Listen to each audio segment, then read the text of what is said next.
graduated from Rowan University in the spring of 2022 with a sports communication and media degree. I got to actually call minor league baseball and G League basketball games while I was in school. And then I graduated, and as soon as I graduated, I went to NFL Films in Mount Laurel, New Jersey. And as much as I loved that experience, I miss putting on the headsets. I decided, you know what, talk is cheap. I have a laptop that's in my house, and so 21 months later, here we are, still on YouTube, calling games and building an incredible, loving community on here with the people that I call my Philly freaks with a capital P and a capital H. We go live for every single Phillies, Sixers, and Eagles game, and we do it like old school radio play-by-play style. I'm Jason Joseph, and this is Play-by-Play with JJ. I showed a swung on barrel out to right field. Bye-bye baseball. That baby is long gone.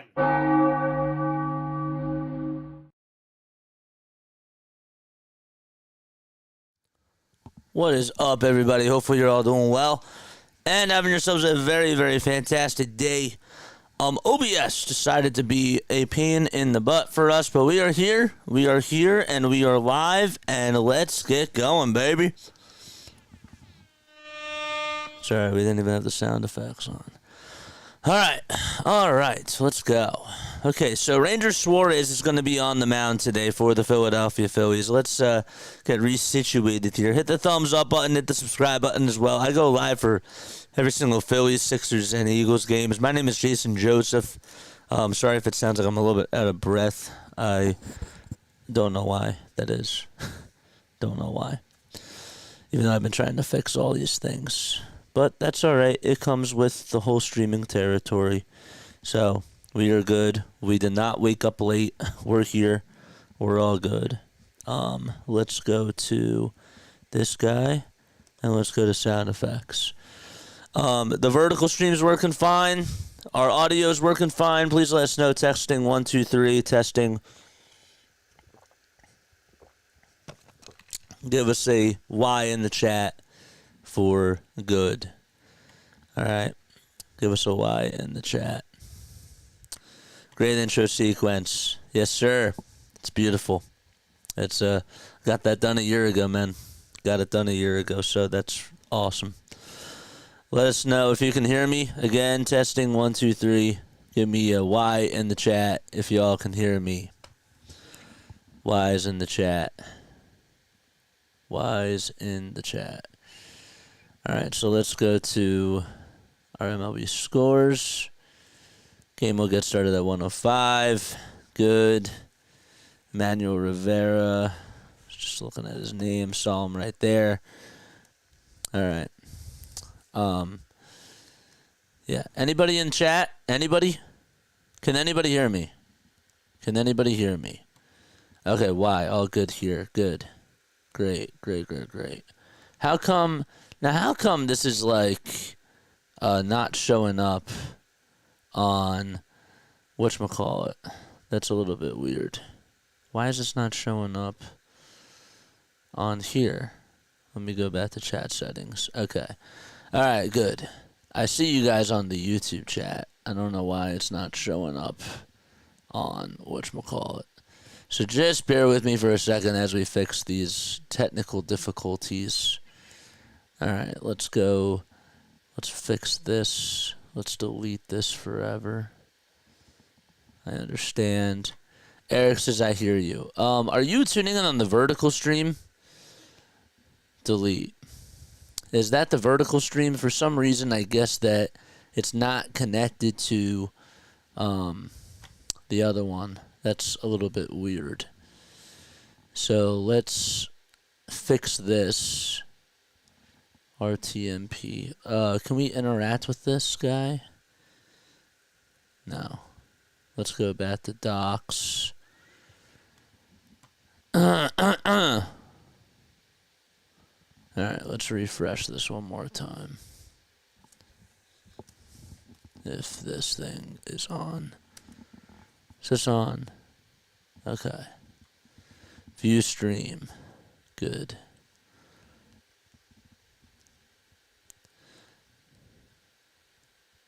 No, I'm in the normal stream. Huh. That's odd.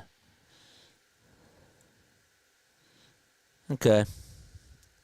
Let's apply this and see if this works. Press apply. Oh, we gotta delete it first.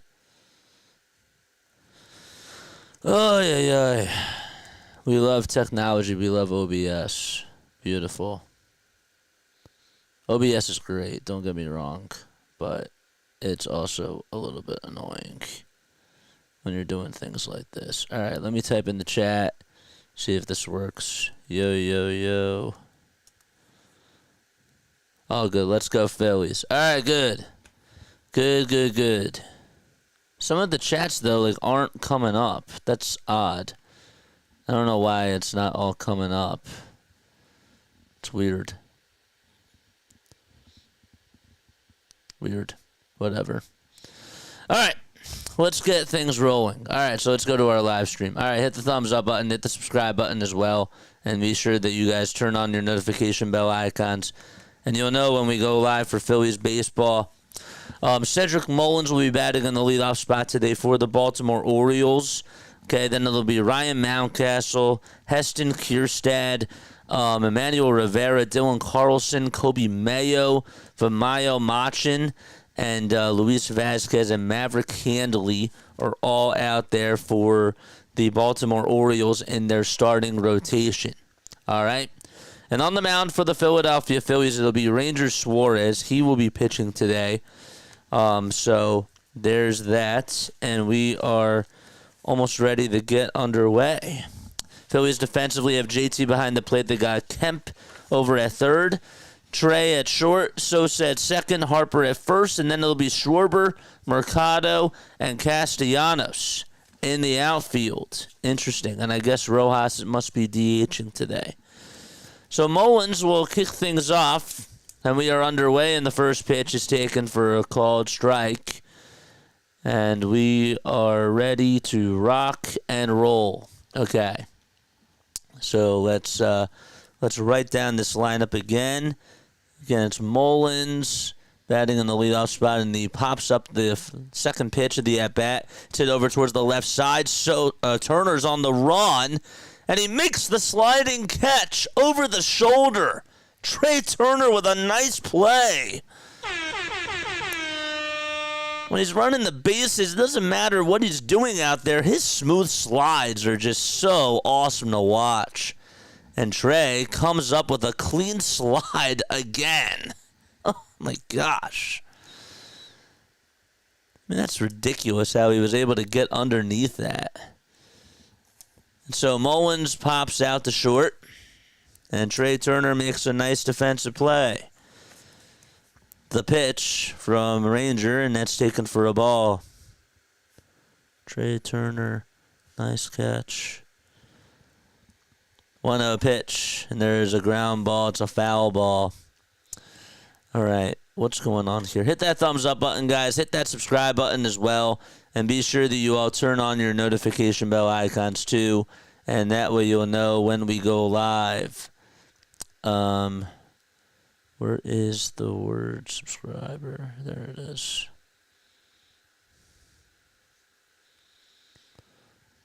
Oh, let's refresh it. X out. 2 balls, 1 strike to Ryan Mountcastle, who's now in the batter's box. After this, I'm going to take a very quick step off. Happy that we got it up and running just as we went live. This is why we try to do it early, because of situations like this. So, what's up, PAS? How are you? It was not a smooth sailing start, but here we are. Okay, here we are. And now this little thing does not want to work. So, the 2-2 pitch on the way. Strike 3 called on the outside edge. K's in the chat. And there is the second out of the inning.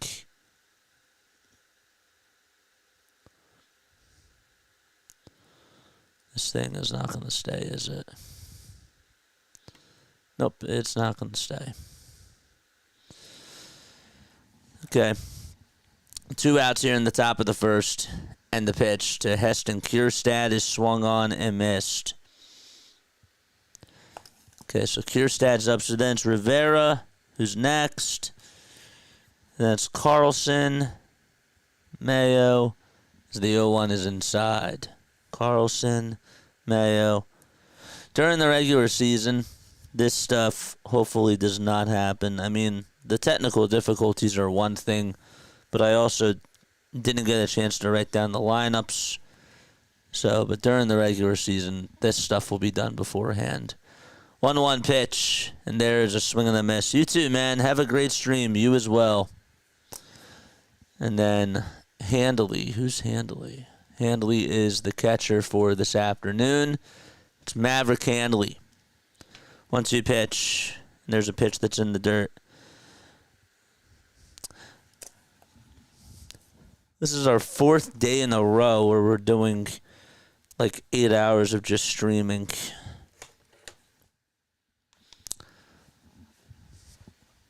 It's wild.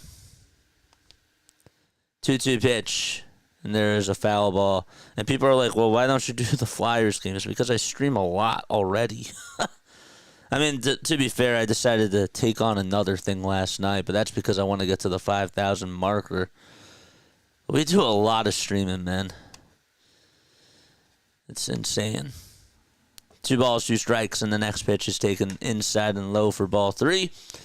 And so the count is now 3-2. Hit that thumbs up button, man, and hit that subscribe button. Ranger kicks and delivers. The next pitch is chopped foul towards the first base side.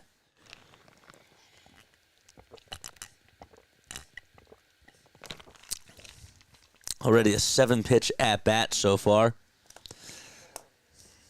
Ranger kicks and fires, and there's another foul ball. That was on pitch number 8. And the count still remains 3-2.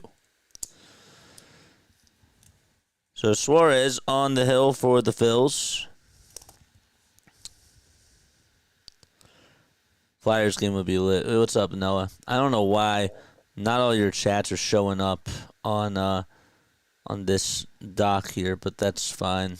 Whatever. OBS is just not going to cooperate. Oh, that's the vertical stream. It's not connected to the vertical stream. That's weird.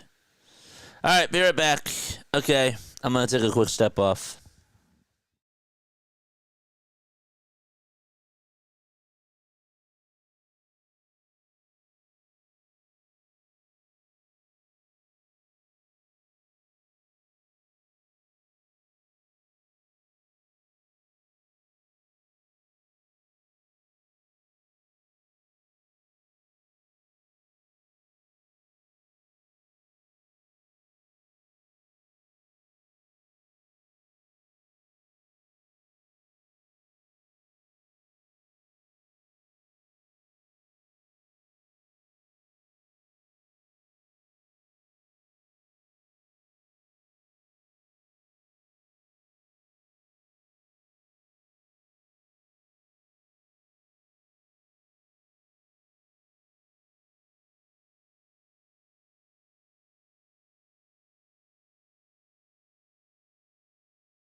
All right, here we go. All right, Thaddeus Ward is going to be pitching for the Baltimore Orioles.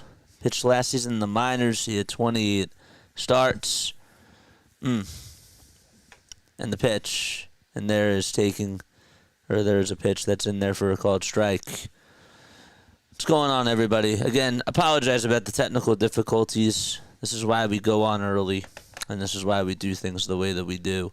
So no long intro today, but that's all right. 1-1 to Kyle Schwarber, who's playing out in left field today, and takes the cutter that's inside for ball 2. Thaddeus Ward, a guy that is one of the top pitching prospects for this Baltimore Orioles team. 2-1 pitch, and he throws it on the outside edge. It's another cutter at 90. You're going to see a lot of cutters from this guy, and some pretty good off-speed pitches too, if he's able to locate them. 2-2 pitch, and there's a ground ball hit over sharply towards the right side, and the throw over to first is in time, and there is out number 1.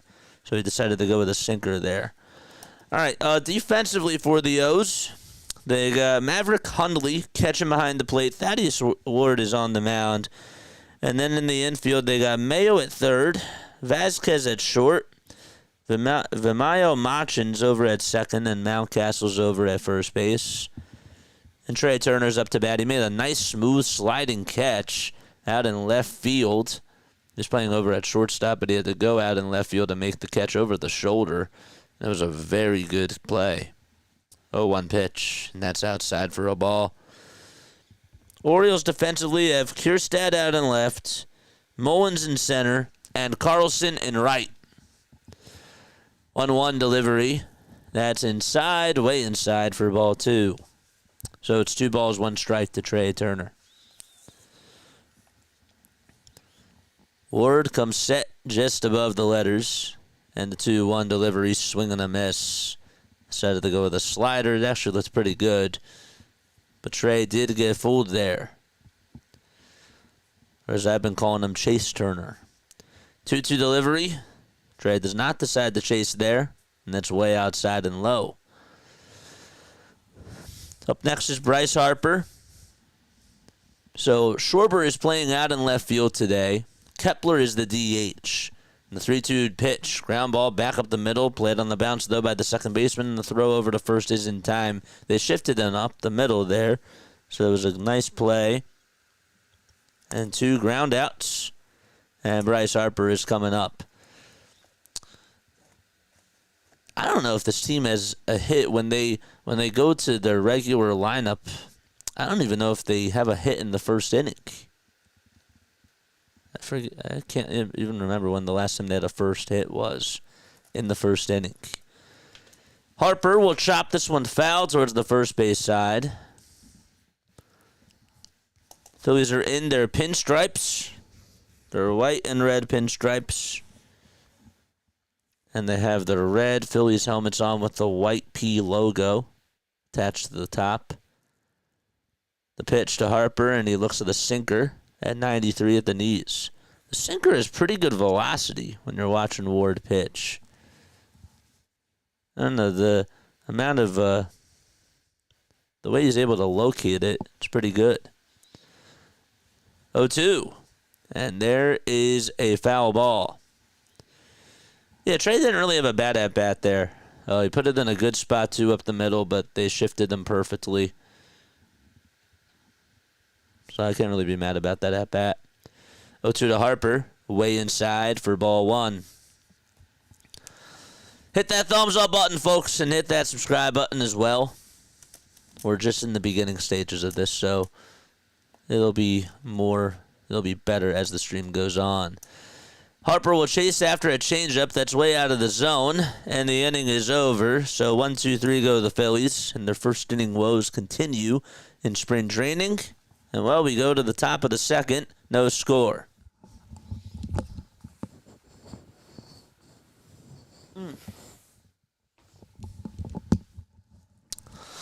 All right. Let me go to my monologue screen for a second. All right. So hi guys. Hello. I know I just took off my hat, but that's because it was bothering me with the headphones on. So I wanted to thank you all so much for tuning in last night. I decided to go live last night at the very, very last second, but that's really because I want to get to that 5,000 marker. I'm not kidding. I want to do whatever it takes to get there right before opening day. And we had a very nice audience last night. We continued to watch. We were watching some bad basketball. for the 76ers to have them get a top-tier pick. It ended up not working out. I still can't believe that Toronto's buzzer beater was waved off because they cut, like, I'll never forget this. They were celebrating as if they walked it off, okay, and then NBA TV cut it, and they went to a different game, and then they came back to that game, and they said that it didn't count, and that it was just off the guy's fingertips. It was that close, and it really was so annoying. Oh, it was so annoying. But regardless, there's plenty of games to lose for these other teams. And when that happened to Toronto, that was really annoying. And I still can't believe, like, to get back or to get off track, I still can't believe that Brooklyn blew they were up by 11 points or 13 points, like, left to go. No, it was 11 points with like 3.5 minutes left, and they allowed an 11-0 run just to lose the game. Good tanking job by Brooklyn. That was absolutely awesome for them, but that sucked for the Sixers. But it is what it is. But bottom line, I wanted to thank you all so much for being on last night. That was really cool to be able to just go live at like the very last minute and to be able to just watch both of those games. It was pretty sick. We had a very good audience. So thank you all for tuning in. We got another Sixers game tonight, too. Yay. But more time for us to increase our chances of getting to 5,000. All right, Rivera comes up, and the first pitch he sees, he rips it out over to right field, and it's going to go all the way towards the wall, down the right field line, and he'll get into second base easily with a stand-up double. That thing went all the way towards the corner. First pitch from Ranger was way outside, and the second pitch he had a sinker at 89, and it looked a little bit flat.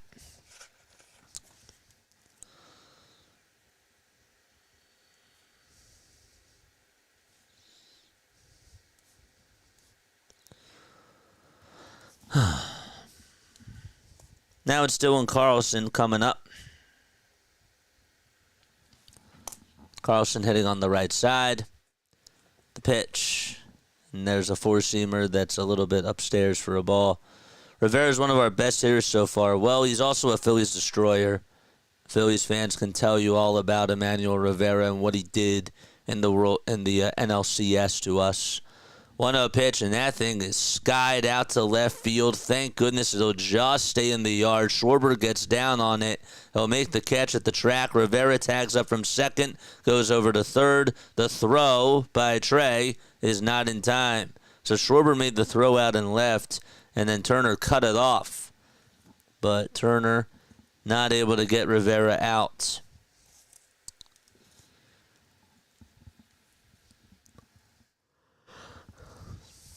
I've always wondered why don't they score that as a sac fly? You know, you have sacrifice bunts. How come that's not scored upon as a sac fly either when a runner tags up and goes to second, from first to second, or second to third?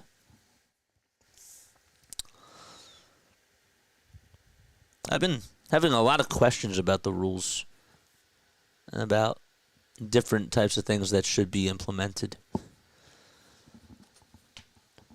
1-1 strike to Kobe Mayo. 22 pitches for Ranger Suarez. We're in the top of the second. There's a runner on over at third, and there's one out. 5 seconds left on the pitch clock. And the pitch. And there is a changeup at 79. That's low. And then the dirt for ball 2.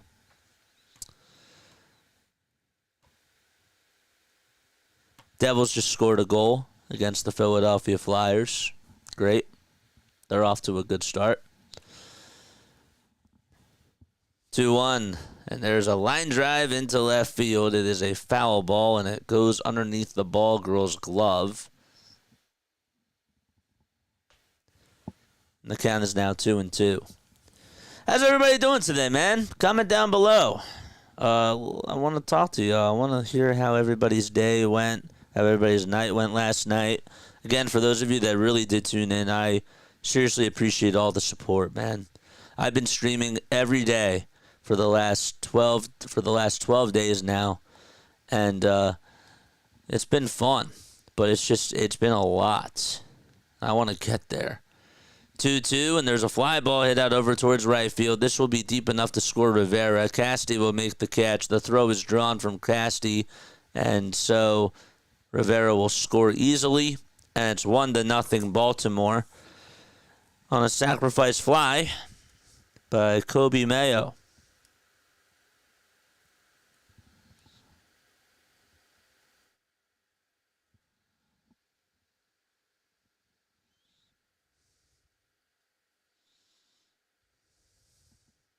Double F7, F9. Here comes Machin, and the first pitch he sees, he chops it foul over towards the first base coach. Grayson Rodriguez, they have ruled him out for 7 to 10 days. He has inflammation in his throwing elbow, and he's going to be shut down. 0-1 pitch. And there's a strike called on the outside edge at 91. Good movement on the sinker by Ranger.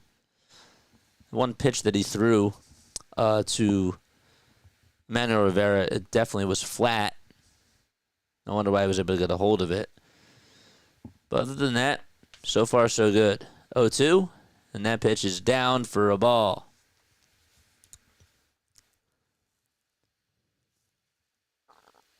That is a sac fly, is it? 1-2. There's a fly ball hit out over towards center field. And on the run to make the catch is Mercado. And the side is retired. All right. So the inning is over. Emmanuel Rivera gets a double. But an RBI sac fly by Kobe Mayo puts Baltimore up 1-0. Okay.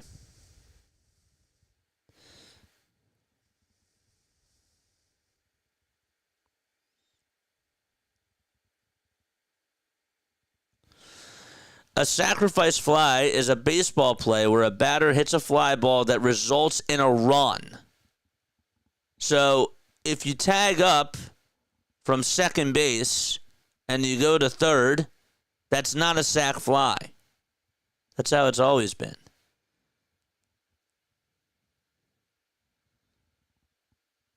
Score a sacrifice fly when before there are 2 outs. The batter hits a ball in flight handled by an outfielder or an infielder running in the outfield in fair or foul territory that is caught and a run scores after the catch, or is dropped and a runner scores if in the scorer's judgment the runner could have scored after the catch had been or had the fly ball been caught. So no, it's not a sacrifice fly if the runner goes over to third or tags up. I never understood why that was. Never understood that. So that is, by definition, what a sacrifice fly is.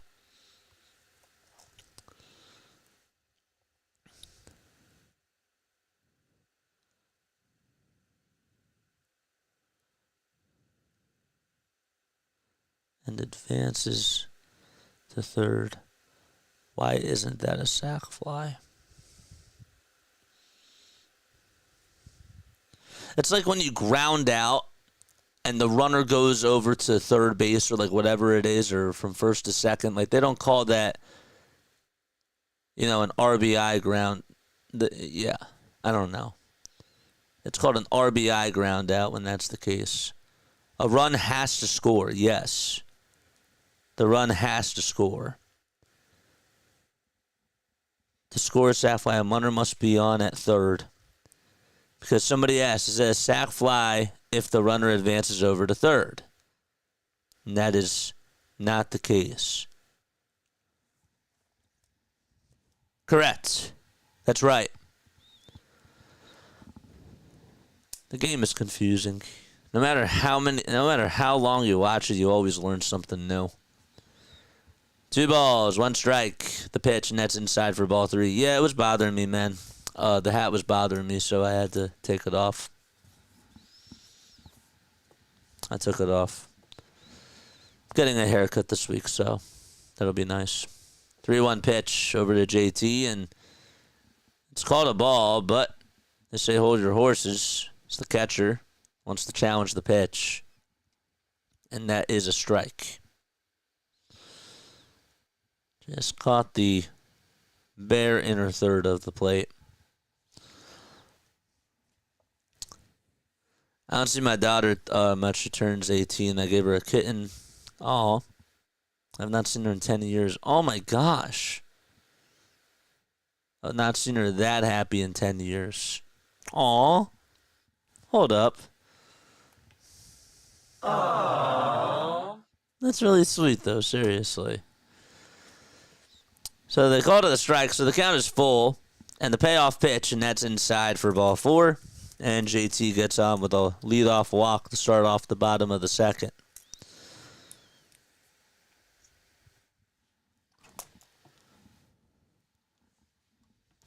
I'm going to do the research here, so bear with me because I'm really curious about when the last time the Phillies actually had a hit in the first inning was, or just a run in the first inning in spring training. The pitch over to Kepler, and that's taken for a ball. So it's 1 ball and no strikes.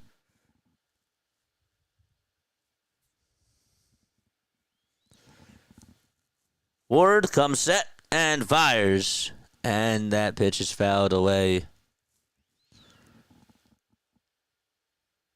I don't think they've scored a run at all during the first inning this year in spring training.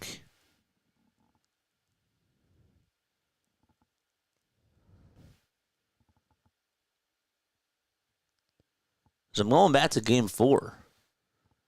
1-1. That is outside for ball 2. The Phillies have not scored a run in the first inning at all during spring training this year. They have not scored a run in the first inning. I mean, does that surprise anybody? I don't really know. But it's just something to note. 2-1, and there's a foul ball. They have not scored a run.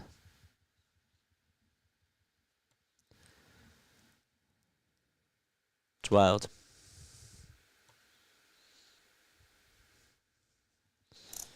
Two balls, 2 strikes. We're in the bottom of the second. There's a runner on over at first. Ward comes set and fires the pitch. Ground ball, diving stop by the first baseman. The throw over the second. There's 1, and that's all that they're going to get.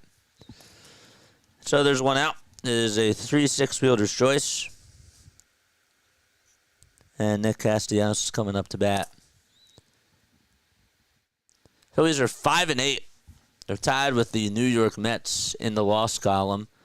Orioles are 5-7 during spring training. The Braves have the highest win percentage in the Grapefruit League standings at .636. They're 7-4. Pittsburgh is 9-6. And Toronto is 8-6 along with Houston and Washington.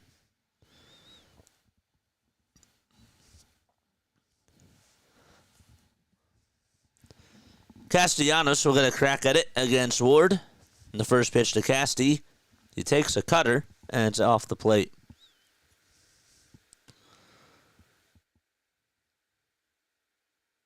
March 6th, Bohm singled in the first, so we do have a hit. We have not scored a run, though, in the first.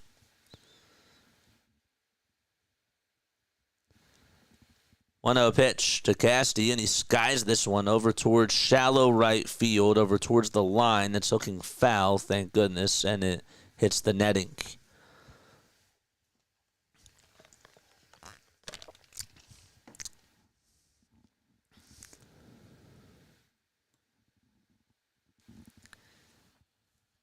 In the Cactus League, this is why it's always interesting to me.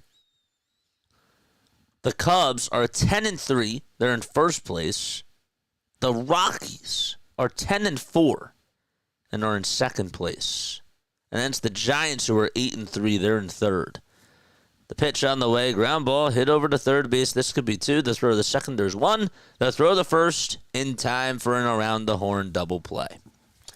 And so Nick Castellanos ends the inning by getting on top of a pitch. And no runs. One man got on. And we go to the third. It's 1-0 Baltimore. Okay. Make sure y'all hit the thumbs up button and hit the subscribe button as well. I appreciate each and every one of you for tuning on in. Again, if you tuned in last night, I really appreciate that. We've been on now for 11 days, man. It's been 11 days in a row. And we ain't stopping until we get to that 5,000 marker, baby. Another long night last night. Plus, we all lost an hour of sleep. But we're good. Sure you guys like and subscribe. So, I'm just like looking at this from a comical standpoint. If this were the playoffs, okay, the Cubs would be in first in the Cactus League, and the Rockies would be in second. Then it would be the Giants in third, the A's in fourth, the Royals fifth, and the Dodgers would be the sixth seed. So the Dodgers would play the Giants in round one, and then the A's would play the Royals in round one. And the winner of both of those series has to play the Cubs and the Rockies in the first round. I'm just saying if they did like the traditional postseason format, it's just funny when you think about it from that sort of perspective, you know? I just think that's kind of funny. Grind don't stop. Nope, it don't.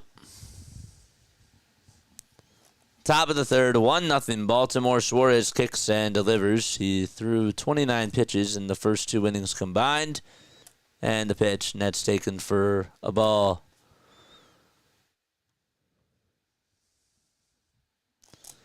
Luis Vazquez hitting under a buck. He's batting .083 in spring training. The pitch, there is a called strike. We got 37 people tuning on in. Make sure that you all hit the thumbs up button and subscribe to the channel as well. 1-1 pitch and a foul ball. 6 more. We need 106 more. We are 106 subscribers away, man, from getting to the 5,000 marker. It's pretty sick. 1-2 pitch from Ranger, and there's a high hopper hit over towards first base. Harper has it as he's off the bag and jogs over to the bag towards the left side and makes the out himself.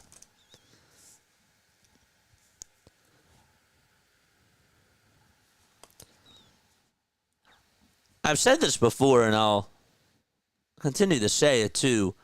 With the way that Ranger attacks the strike zone, I mean, throwback pitcher here, but it really does remind me of Cliff Lee, because Cliff was always so good at throwing strikes and not getting behind in counts. He just attacks and attacks, and we all knew that the pitch clock was never going to bother him because his delivery and his windup is just so quick. Speaking of quick, Hanley grounds over towards shortstop. Turner has it, gobbles it up, throws it over to first, and there's 2 away.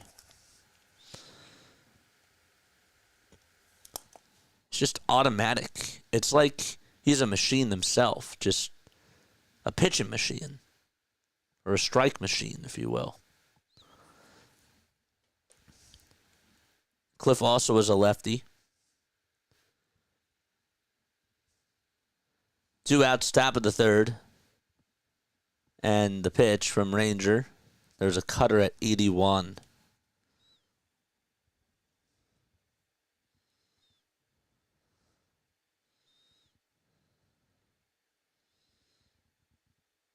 Cliff Lee is 46 years old. Went to the University of Arkansas, played in Major League Baseball from 2002 to 2014. The pitch. There's a foul ball. 4-time All-Star. Cy Young Award winner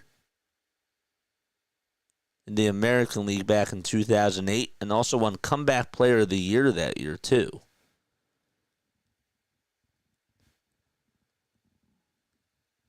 Oh, 2 pitch on the way. Strike 3 called at the knees.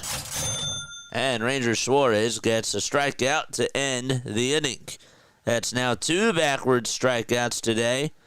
And so Ranger Danger does his job. And we go to the bottom of the third. It's 1-0 Baltimore.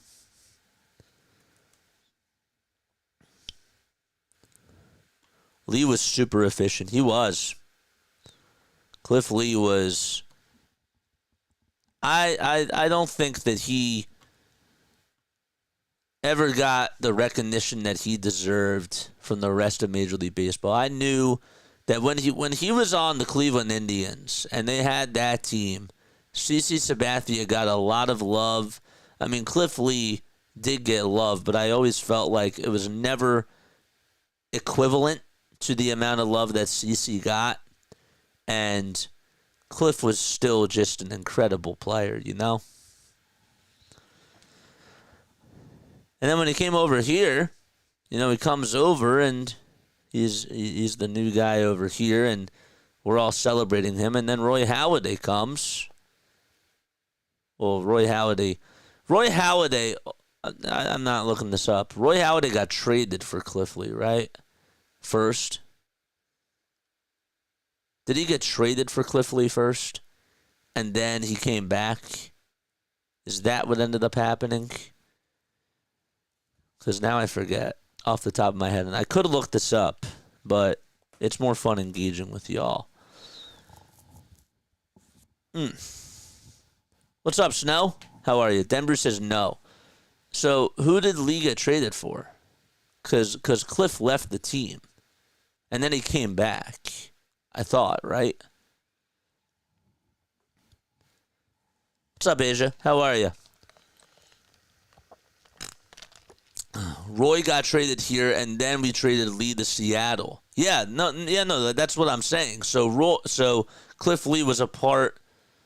Oh no, that was just after the fact. So then, who do we give up for Cliff Lee? 1 ball, 1 strike to Edmundo Sosa. Who did we trade for Cliff Lee? The Lee deal to Seattle was horrible for us. Yeah, who did we get? Was that the Felipe Almont trade? 1-1, swing and a miss. Thaddeus Ward still on the hill for Baltimore. And the 1-2 delivery, and there's a foul ball. Hit over towards the first base side and out of play. Was that for Felipe Almont? Denver says yes. I have a great memory, don't I? 1-2 to Sosa, and he hits a fly ball hit out to left field. It's going back to the track, and it leaves the yard. And the Phillies tie the game. Edmundo Sosa ends up going over the fence, and we are knotted up at 1 apiece.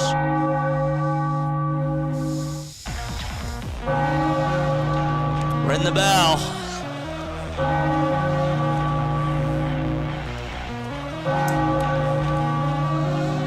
Good swing.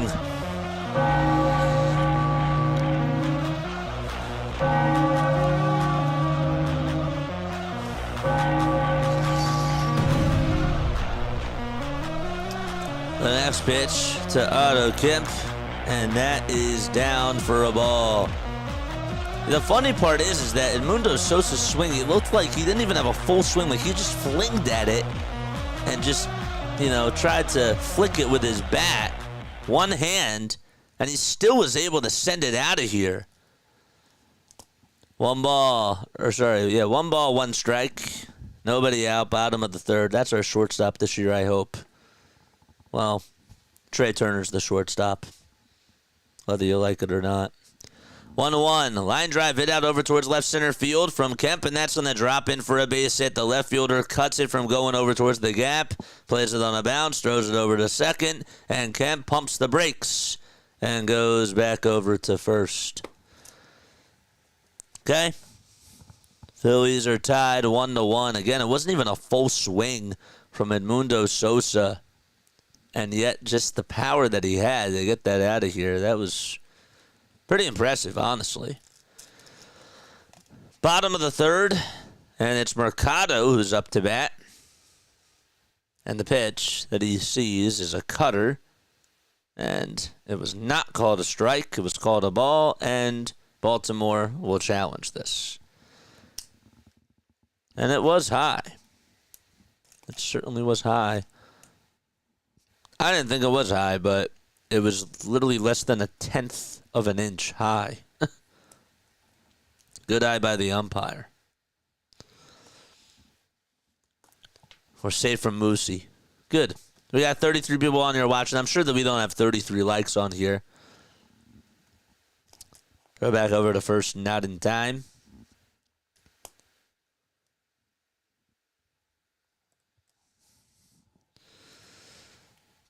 Let's try to get chat going right now, all right? Come on.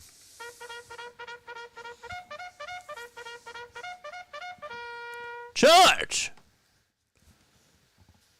1 ball, no strikes to Mercado. And the pitch. And he takes a cutter. It's off the plate. 20 likes. Keep them coming, man. Keep the likes coming. We need 6 more subs for us to get to 4,900. If you guys know people, come on, we got to get to 4,900 by the end of this. We got to get to 4,900. 2-0 pitch, and that misses inside for ball 3. Edmundo Sosa tied the game on a solo shot, and the Phillies were then able to get a single from Otto Kemp. Joe Ross is loosening up in the bullpen, so Rangers' day is done. 3-0 pitch, and that is inside and not by much for ball 4. And there's 2 runners on for the Phils. All right, so a little bit of a traffic jam over at first and second base. Rally time.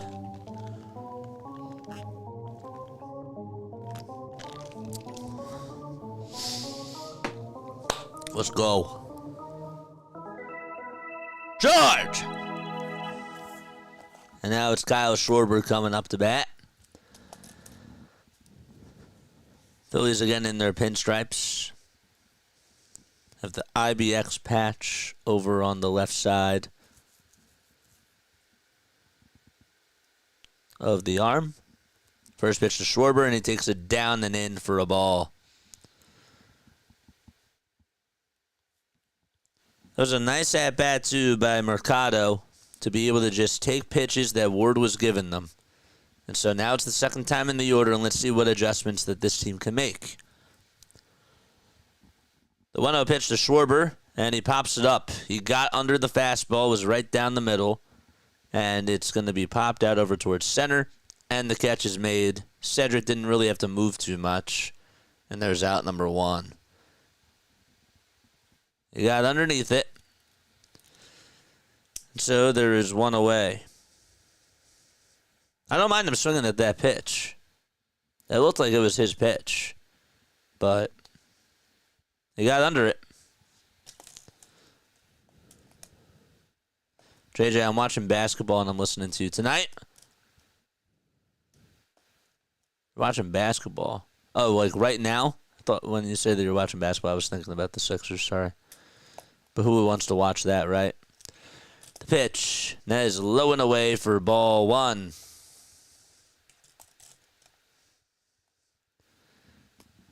Yaki Rivera getting loosened up in the O's bullpen. Orioles have their orange uniforms on with their gray pants. And the pitch. That's low and away for ball 2. No need, I'd say red lights all the way. Kemp's at second, Mercado's at first. 1 out in the bottom of the 3rd. 2 balls, no strikes. The pitch to Trey, way off the plate, good eye. Now for sure it's red lights all the way.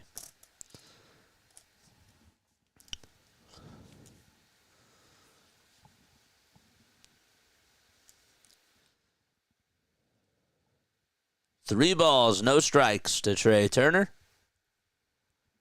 Ward comes set just below the letters and delivers, and that's down low for ball 4. Good at bat by Trey.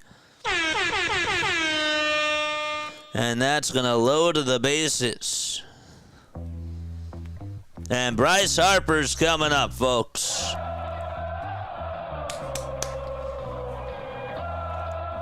Harper, last time he had bases loaded, he grounded out to first. And that was to end the inning a couple of games ago.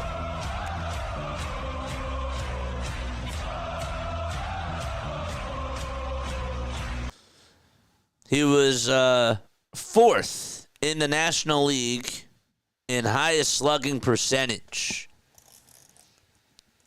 Let's see if Bryce Harper can come through in this situation. One out. Bases loaded. Ward comes set the letters in the first pitch, and that's way inside and low. And he is looking very shaky now. First 2 innings, he was doing fine. And now in this 3rd inning, it's been nothing but trouble.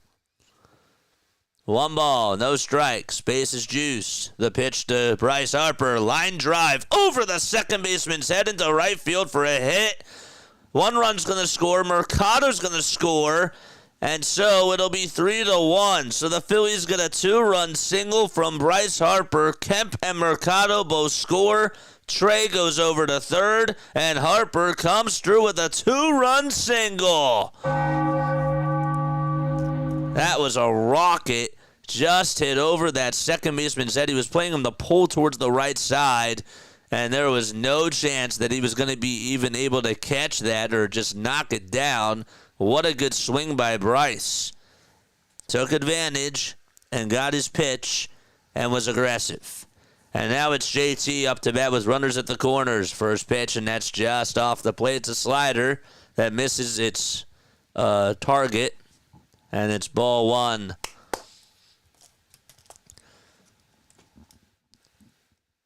That first to second base gap is now open. They're playing him the pole, looks like. The throwback over to first, not in time. That's the one thing I don't like about not getting multiple angles, is that you can't see how the defense is shifted.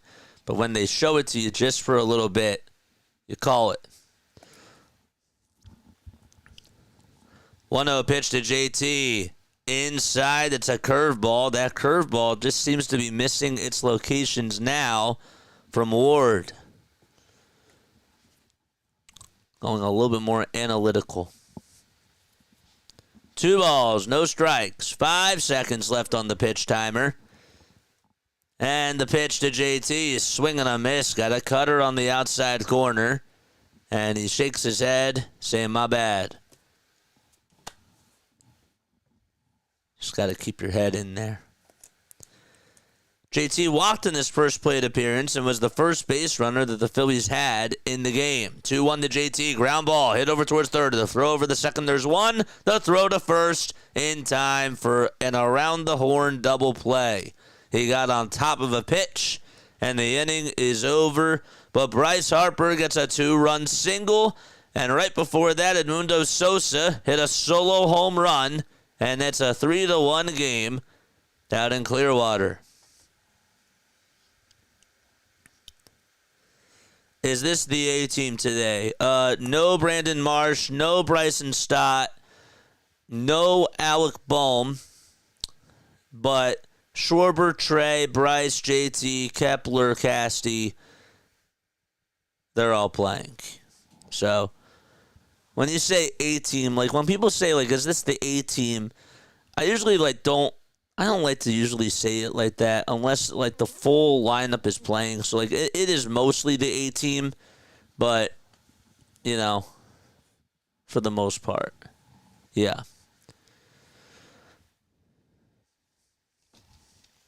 All right, 3-1, we're going to the top of the 4th. Let's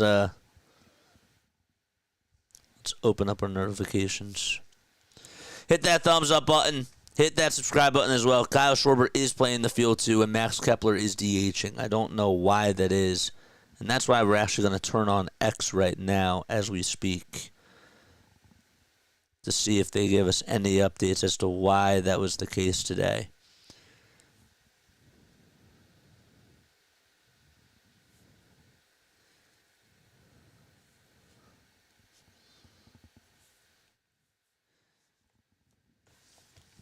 34 people tuning on in. Please tell your friends, please tell your family members and your loved ones about this channel.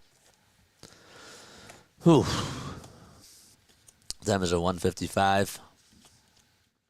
Looks like it's another gorgeous day at Big Care Ballpark.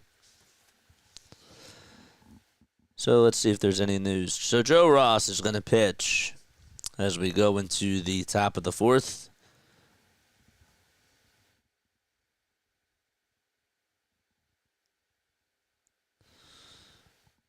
I still can't believe that didn't count. Jamal Sheet appeared to have hit a game winner for the Raptors, but it was waved off for just being a split second late.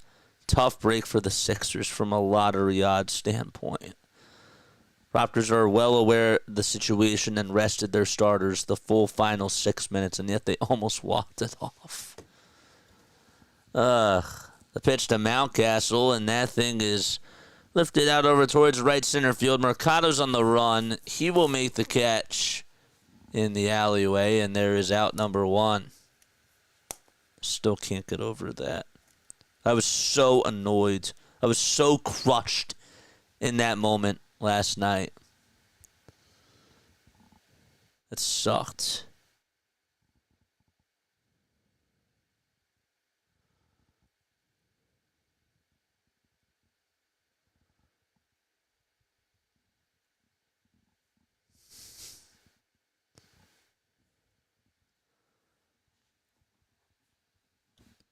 Heston Kierstad is up.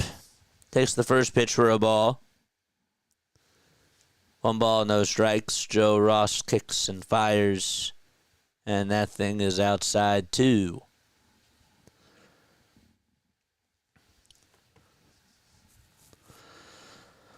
Ooh. 2 balls, no strikes. Pitch, and that thing is scorched out to right field. Forget about it. It actually hits off the top of the wall. And so, there's a stand-up double by Heston Kierstad with the way that it just looked off the top of the bat. I mean, he just thought that he crushed it, and if the fence was just a little bit lower, I mean, my gosh, that thing would have been gone. But definitely a mistake. Nonetheless, thrown by Joe Ross.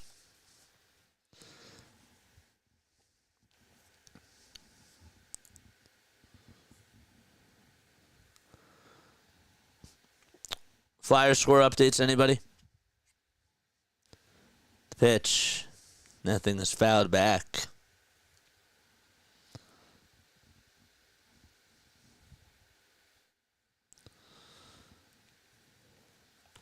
Are we going to the playoffs this year, guys? Are the Flyers going to the playoffs? Do you still have faith? 0-1. That's taken for a strike. It's still 1-0. Okay. Still 1-0. I got the A team confused with different strokes. I imagine Gary Coleman dressed like Mr. T. What you talking about, fool? What you talking about, fool? 0-2 pitch. There's a fly ball hit out over towards center field. Mercado's there to make the catch. And there's out number 2. No chance for the Flyers. Myles Garrett is with Cleveland, $40 million a year. Yep. Tank for a lottery, and we have 3 first mid-round picks coming up. 3 first MD picks coming this coming draft. So we're not going to get any postseason sports from the winter sports. It's too bad. 2 outs, top of the fourth. Carlson gets a curveball at 82 miles per hour. So Ranger looks good today. Certainly had some good movement on his pitches. 0-1 delivery, and the changeup is fouled away.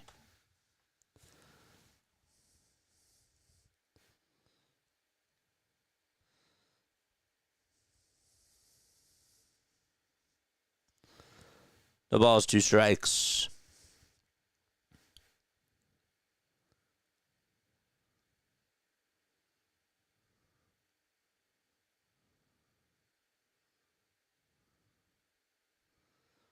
0-2 delivery on the way. Swing and a miss. Joe Ross goes up the escalator and inside as well. And he gets Carlson to fish after that pitch. And the inning is over. And so we go to the bottom of the fourth. It is 3-1 Philadelphia. So Kierstad just missed a homer. Got a double. But no harm, no done.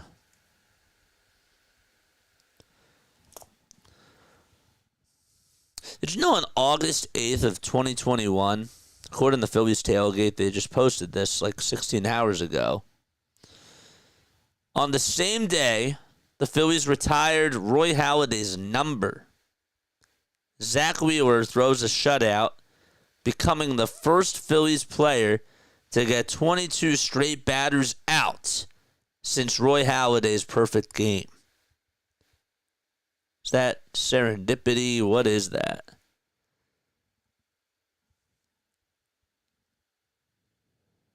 That's pretty wild.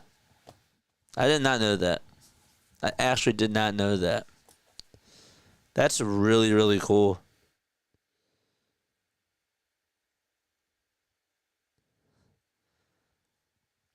Charlie O'Connor just said that Michkov is back out there on the ice.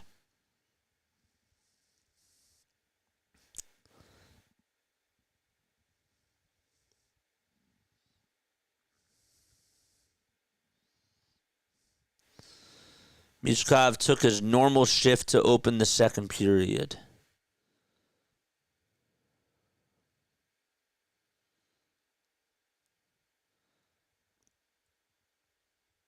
Michkov's benching has not extended to the second period. He's on with Couturier and Tippett.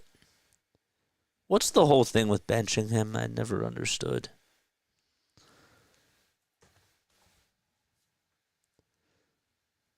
Three to 1 Phils. And up to bat is Max Kepler. Kepler's DHing today. And the pitch that he takes is a cutter to 91. It's at the knees.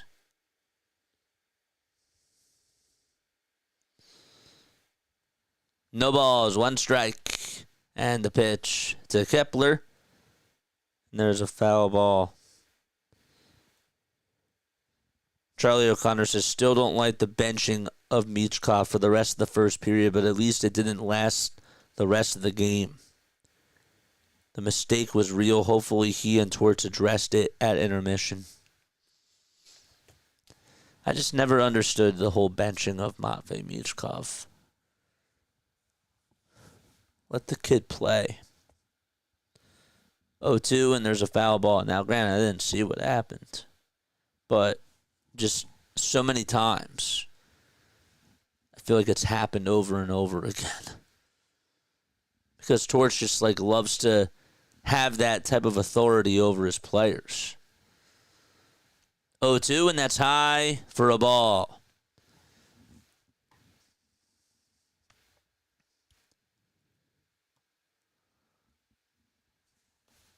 One ball, 2 strikes, and the pitch to Kepler is outside. We have a new pitcher, by the way, for Baltimore. His last name is Stroud.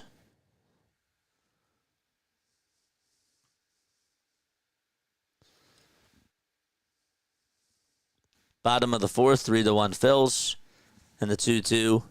And that misses low and away for ball 3. Mets have a 6-0 lead over the Washington Nationals. Time called by Max. Max has been seeing the ball pretty well during spring training. I really can't complain. He had a nice day yesterday. Put up some good at-bats. He's seeing the ball well. 3-2 pitch on the way. Ground ball hit over towards the first base side. It's gobbled up by the first baseman, Mountcastle. And he'll tag the bag for out number 1. That was a 7-pitch at bat. This is Cade Stroud, who pitched in 2024 in the minors, lasted 46 games, had a 5.44 ERA, and 51 and a third of an inning. And Castellanos is coming up to bat. First pitch to Casty, and he fouls it away. Got a sweeper that was towards the inner third of the plate. He's behind in the count already, 0-1. The Yanks lead it 4-1 out against St. Louis. Tampa Bay has a 3-2 lead against the Jays. Detroit is up by 3. So they're at home against Pittsburgh. Score is 5-2 there. 0-1 pitch. And that is taken for strike 2. Chat's going off now. Love it. 0-2 to Casty. And there's a foul ball. Devils just got another goal. Beautiful.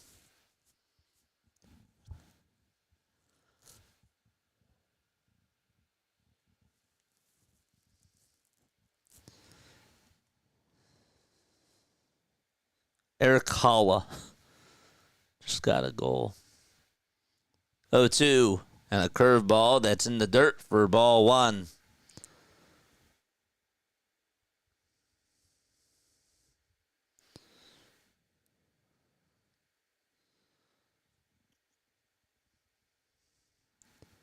One ball, 2 strikes. They'll wind up in the pitch to Casty, and he gets on top of it and fouls it away.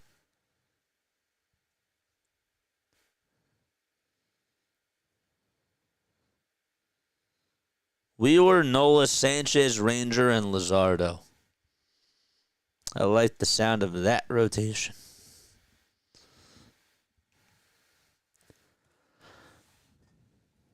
Castellanos at the dish, and the 1-2, he takes it outside. It was a sinker at 96. And Stroud wanted to play around. Another long at-bat. This is what you want. The 2-2 pitch. Another foul ball.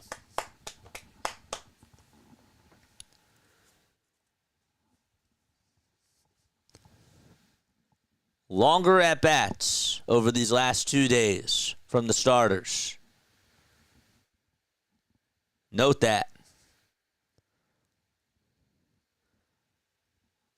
The 2-2 to Casty, and there's another foul ball. Work that pitch count. This has to be the strategy during the regular season.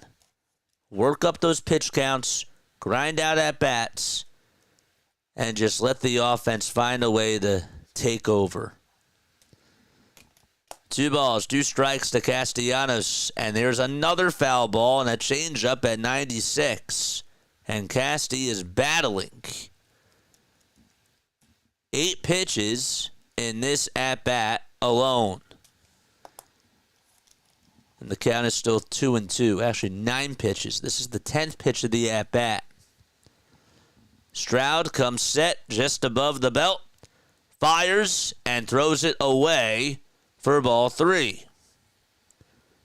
You can even see JT clapping along over in the dugout. 3 balls, 2 strikes, 1 out, bottom of the 4th. 1 second left on the pitch clock, and the 3-2 on the way, swing and a miss. And even though he worked up that at-bat, he got fooled on a curveball. It wasn't heading low or anything. It was just at the knees. And good movement on that pitch, too.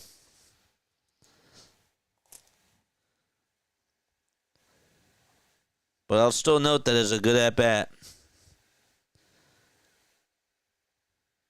That's what spring training's for. Now it's Sosa who comes up, and he takes the first pitch at 91. It's a cutter. So an 11-pitch at bat to Castellanos, and he strikes out. 0-1 to Sosa. Fly ball hit out over to right field. It's going back towards the track, and it's off the bottom of the wall. And Sosa, have yourself a day as he goes the opposite way and gets on with a 2-out double. Okay. Phillies are batting around, it seems like. They're putting up excellent at-bats. And Edmundo Sosa put the ball in a very good spot and hit it very sharply. And he's in scoring position. 3-1 Philadelphia, bottom of the fourth. 2 gone. Otto Kemp is in the box. Yeah, and Larry, did you hear that Cassidy put up an 11-pitch at-bat? Did that shock you? Shocked me a little bit. The pitch, and there's a called strike over on the outside corner. Kemp singled in the third, and he scored a run as well. 0-1, swing and a miss. They're taking pitches off the plate for once. Isn't that wild? Isn't it funny how over these last 2 games, they're playing better with their offense because of that? Not a coincidence. No balls, 2 strikes, 2 outs. There's a first for everything. 0-2 to Otto Kemp, who's had a pretty good spring training too. And he takes it outside. Let's go, Otto. Don't get blotto. Mike Green said he didn't do it yesterday. I'm just saying that he did it today. I'm saying that the team did it yesterday. I didn't say he did it. He was if you listen to the postgame show, I quoted him as the only bad thing that was out there. He was the only person that actually had a bad day. 1-2, and there's a foul ball, but the rest of the team did take pitches.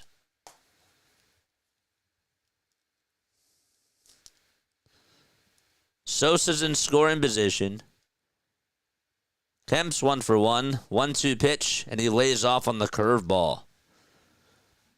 Stroud in this inning has 25 pitches.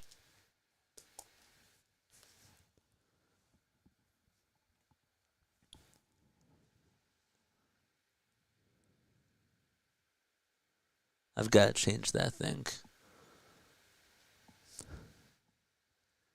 2 balls, 2 strikes. Stroud comes set just below the letters, but before he starts his windup, he glances back at second base to keep Sosa in check.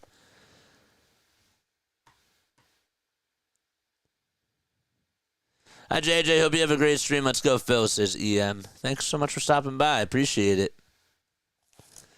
The 2-2 pitch has fouled away. Even Trey has been taking pitches, though, to be fair. They're pitching him way off the plate. Yeah, Trey, in the first at-bat, did good. And in the second at-bat, he was getting junk because the pitcher, at the time, I forget who it was getting into some trouble and was giving him nothing good to hit. 2-2 pitch on the way, swing and a miss. I got to tell you that curveball, that was the 2-1 pitch, excuse me. That curveball, though, had a lot of life on it. 7 pitches in this at-bat, 3 foul balls from Otto Kemp.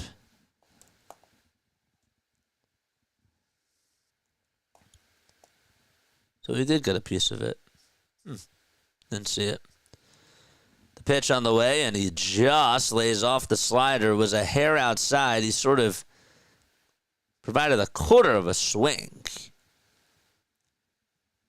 It's spring training, so I'll be kind of nice, says Mike. I'll be kind of nice. Riley Cooper's in the bullpen. 3-2 pitch. Missed where it was. It looked like it was down and in. They cut back a little bit late. And another walk for the Phils. So Otto Kemp will walk, and Mercado is coming up. And it looks like Chirinos is going to go out there. And that's going to be it. Wait, where's Brandon Hyde? Did they have an inter-squad game today? That's probably why. I bet you that they have an inter-squad game. So we have a pitching change, and the Orioles will be back in just a little bit. Okay. Orioles and Phillies. Okay.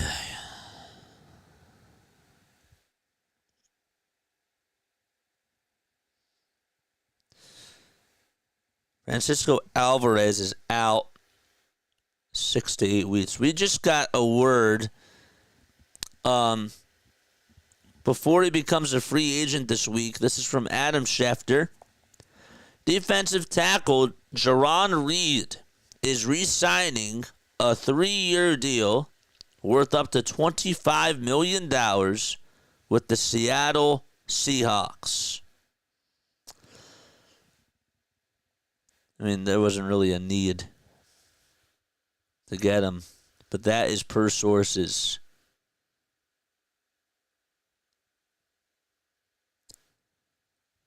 Last year, he had 4.5 sacks.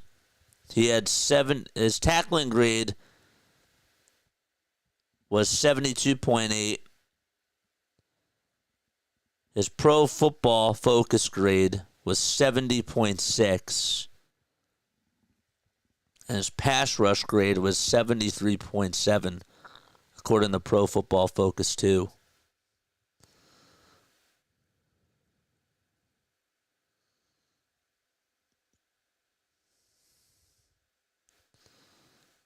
Wow.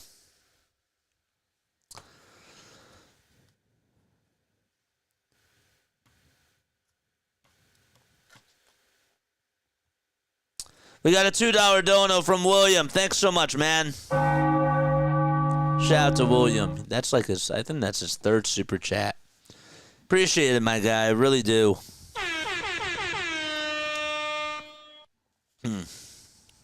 So we're in the bottom of the 4th. Again, we got breaking news that Jarron Reed is re-signing to a 3-year deal worth up to $25 million with the Seahawks. Riley Cooper's going to pitch, not the former football player. 1-0 pitch, and there's a foul ball.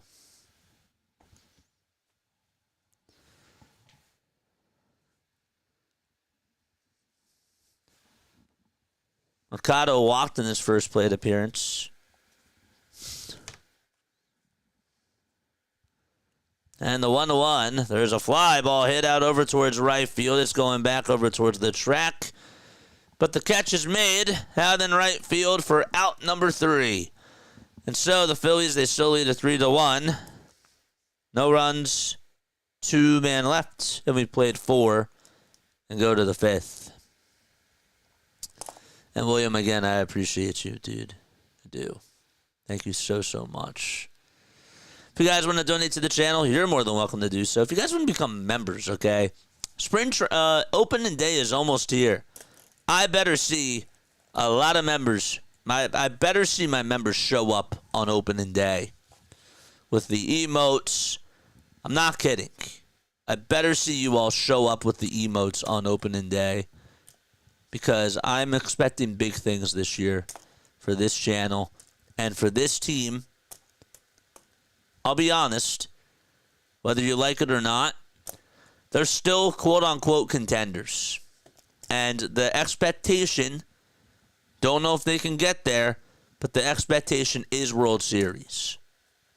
Okay, and obviously we want them to go to the World Series. We want the channel to win, but we really want this team to win too, right? So I'm really hoping that on opening day, we can just really light up the chat with Bryce Harper emotes and all that good stuff. Fanatic emotes. Play new sounds. We got new sound effects that we're working on behind the scenes. So, yeah. And by the way, I want you guys to understand something too, okay? If it looks like some days, you know, if it looks like I'm not bringing the energy or like whatever, I want you guys to keep in mind, like, that I'm doing so much stuff behind the scenes. Like, you guys have no idea. I'm working on so many different types of things. And so I'm doing it because I care and because I want us to have a really, really good year. So, I want you to bear that in mind, because it's not like you just see me like when I'm on camera, but there's so much work. Like, you have no idea the amount of hours of work that just goes into making the thumbnails, right? Updating all the software, cleaning the equipment, and just taking care of everything, encoding. Like, there's so much that goes into this. And so I want you to sort of keep that in mind, that we're doing a lot. We have a lot. 1-1, and there's a foul ball. I'm not like looking for like any sort of, what's the right word? I just want you to understand. 1 ball, 2 strikes. Kobe Mayo is up to bat, and Joe Ross is on the hill. And we have an automatic ball called, or is that time called? Time's called. I always get confused with those signals. I probably should look that up. What the signal is for time and what the signal is for a pitch clock violation. 1-2 pitch. And there's a line drive hit out over towards left field, and that's going to go all the way over towards the wall. And so Kobe Mayo's going to slide into second base and get on with a leadoff double to start off the 5th inning.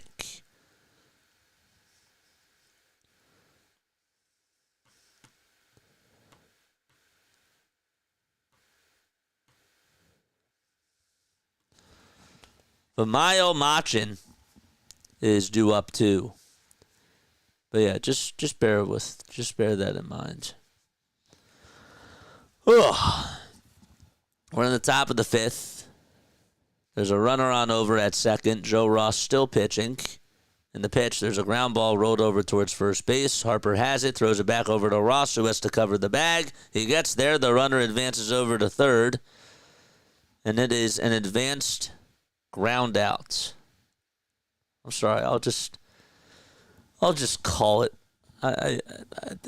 It's weird how these things. Some things have a name. Some of them don't.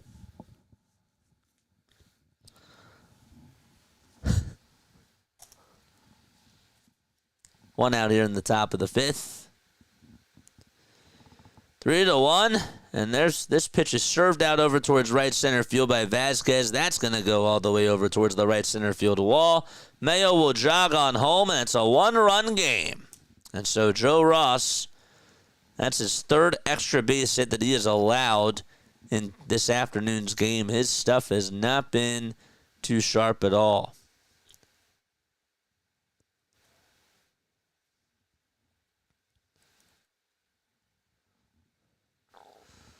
So it's now 3-2. We have 51 people tuning on in. Mod Squad, please let everybody know to hit the thumbs up button and subscribe to the channel. I still need y'all to do your job. Love it when we have an active chat, but still need y'all to do your job too. Wait, streamers don't just hit the go live button? This is PAS. Sometimes I wish some of the viewers knew what it's like to go live behind the scenes. 1 ball, no strikes in the pitch, and that is taken for a strike. That was funny, PAS. You got me there. That was funny. That was funny. You got me. Ugh. 1 ball, 1 strike. And the pitch, and that's taken low and away for ball 2. No, man, like, hey, at the end of the day, some people think that they can do this. And I'm sure that some of them can, but, there's only so many people that honestly understand it, because, you're sacrificing a lot. You're sacrificing your time. You're sacrificing other things that you could be doing, and you're taking a gamble on yourself. 2-1. There's a fly ball hit out over towards right field. Castellanos on the run. He'll make the catch. And there's out number 2. The runner from second has to go back. But yeah. Yes, you guys make it look so easy. That's good. Like, to go back to your comment, sometimes, I mean, do I wish I knew, like, what you guys knew, like, what goes on behind the scenes? Yeah, but no. You know? There's some people that like to know the magic, and, like, that's really cool. And I'm always willing to open up about certain things, but not everybody cares about it, because ultimately, at the end of the day, they come on. Like, some people are just tuning in at work, and they just want to know how the game's going. And so, it's like an umpire, right? Sometimes, like, people only care about the umpire's calls. Like, they don't look into, like, their personal lives or those types of things. There are people that like to do that, but I think that it's kind of cool how if the people that are interested in learning about these things, they can, reach out. And I've always learned to be an open person when it comes to certain things. I can't be open about everything. I can't. There's certain things that I can't talk about, but there's a lot of other things that I like to do to help other people. Streaming is the easy part, says PAS. And he's not wrong. He's not wrong about that. That's how you know someone is good at their craft. Yeah. Be a sponge. Shout out to JJ's folks for the support. I'm going to shout myself out today. I think it's really important to have people remember to give themselves credit where credit is due. Because, not really trying to brag or anything, but I feel like I've built this thing from the ground up. I did this. You guys have made it really, really awesome. Don't get me wrong. But building this thing, what are we at? Like 960 some videos? We've done like 600 streams. It's pretty good. It's pretty good. Let's keep going. All right, hit the thumbs up button. Hit that subscribe button as well. But no, shout out to you guys too. For sure. Because without you, there is no us. 1 ball, no strikes, and the next pitch, and that's taken for a strike. Some people get like a misconception out there that's like, well, it's bad to like take your own credit. And I disagree with that.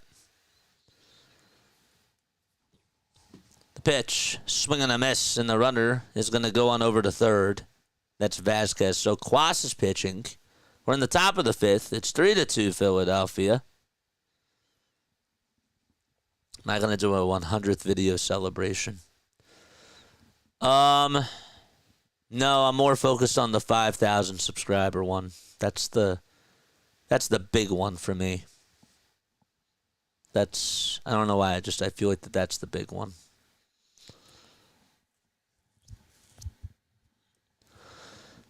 Two balls, two strikes, 2 outs, top of the fifth, 3-2 Philadelphia, and the 2-2 on the way. Swing and a miss. Quas comes in. He has one job to do, and he gets that job done. And the inning is over.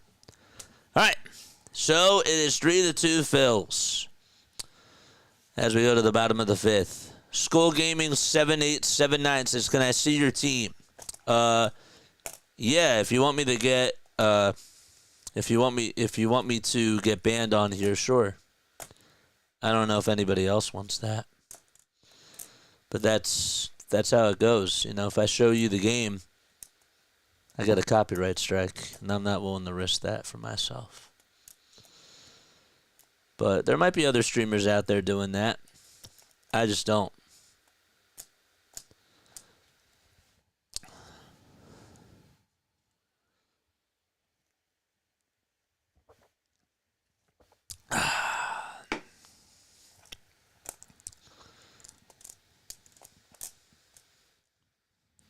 Hit that thumbs up button, though.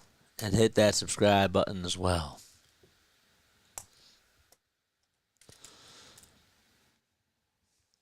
Eric said something before. I wanted to make sure I read that. What did Eric say? Anyone complaining about your energy, JJ, has never heard you call basketball. Sometimes you don't even breathe. Your calls for the Eagles when Saquon broke out, you got Riz. Yeah, man. Baseball's just a different beast. It's more so just conversation, right? Basketball, my gosh. Basketball and hockey are just, they're a different beast. Need to get to 5K before the 162, baby. Let's go. That's why we're streaming so much. And then can't wait for the sprint at the end. Because I know it's going to take that. 3-2 Phils as we're in the bottom of the fifth. Dylan Coleman's going to pitch. And Kyle Schwarber's up to bat. And he goes around after pitch number 1. All right. All new subscribers here receive coupons for free wings at the Bada Bing.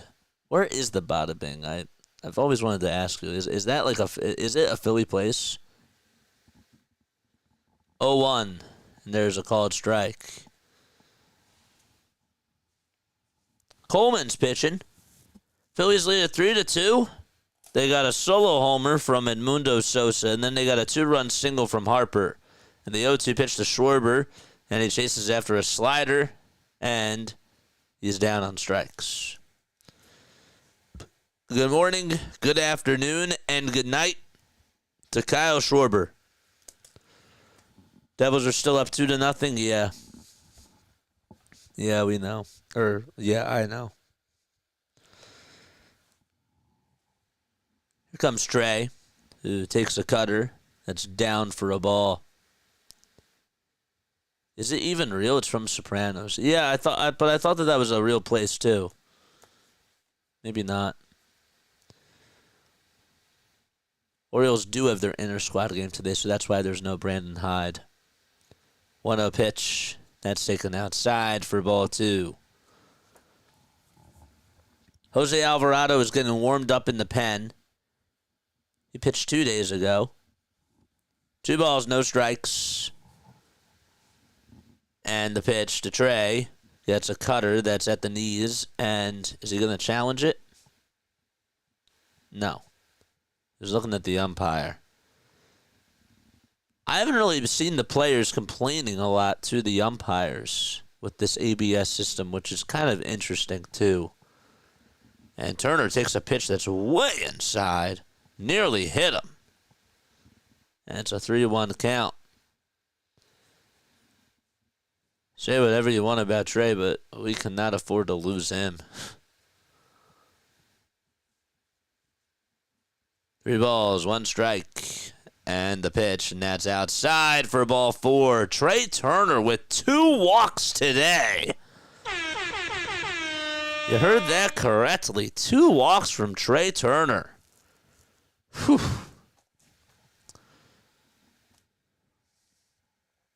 Good. Make it closer. Because now it looks like he's locked in.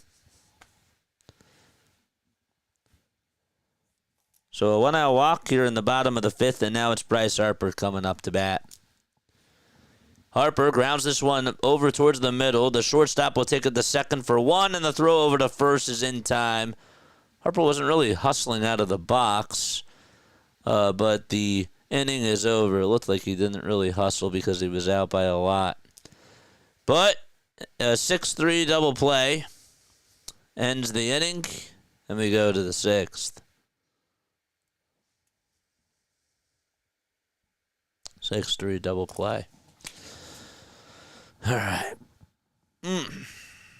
It's time for me to stretch.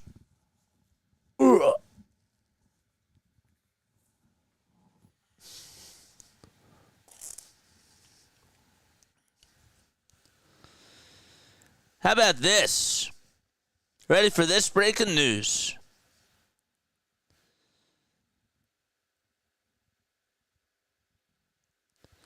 The Kansas City Chiefs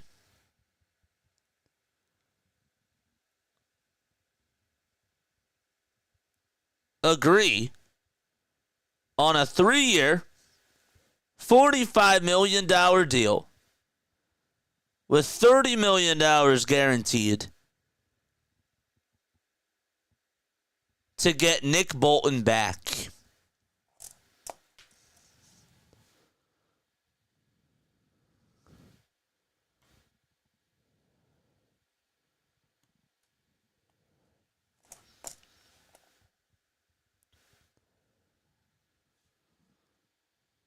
Hope we get more than 90 again this year, dude. I hope so too.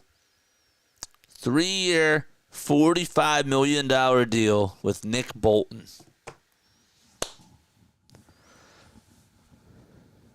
Big deal for them. That's big to keep that guy. He's worth that money. 3-year, $45 million for Nick Bolton. Alvarado is going to be pitching now for the Phils. It's 3-2 Philadelphia, top of the 6th inning. What's up, Elaine? How are you?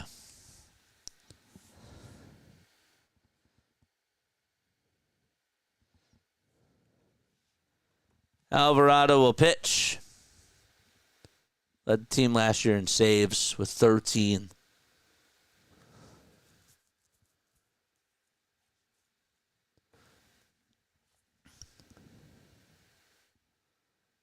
What do we think about that Nick Bolton deal?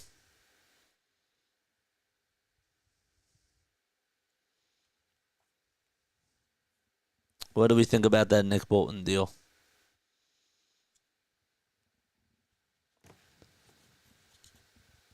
Probably saw what Zach Bond was getting paid.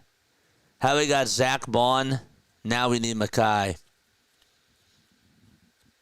The pitch, so it's now no balls, 1 strike. Alvarado pitching. And the 0-1 is taken inside for ball 1. And they're going to challenge this. That's inside. Some of these calls have not really gone the Phillies' way. 1 ball, 1 strike. It's now 2 balls, 1 strike, actually. We missed a pitch.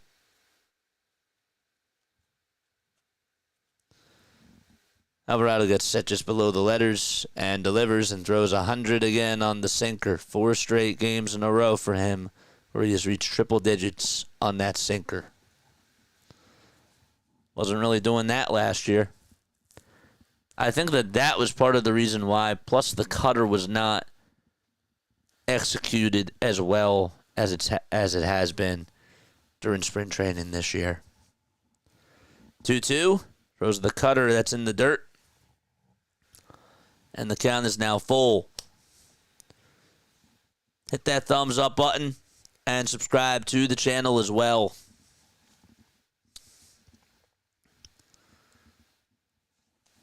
The payoff pitch. And there's a bouncing ball hit over towards shortstop. Played on 2 bounces by Trey. And he tosses it over to first. And Mountcastle is retired on 5 pitches. JJ, how's my special cupcake doing today? Dude, we're doing good. We're doing good. Always happy to be here. Elaine says, I'm doing good. How are you doing? I'm doing good. Loving the weather. Sign Mackay back in now, Howie. The commies have interest in. Rodgers need to sign him as well. You're saying Josh Sweat? 2 balls, 2 strikes. Or no balls, 2 strikes. We just got another sub. Thank you so much. 5 more, baby. If we get to 4,900, we'll celebrate today.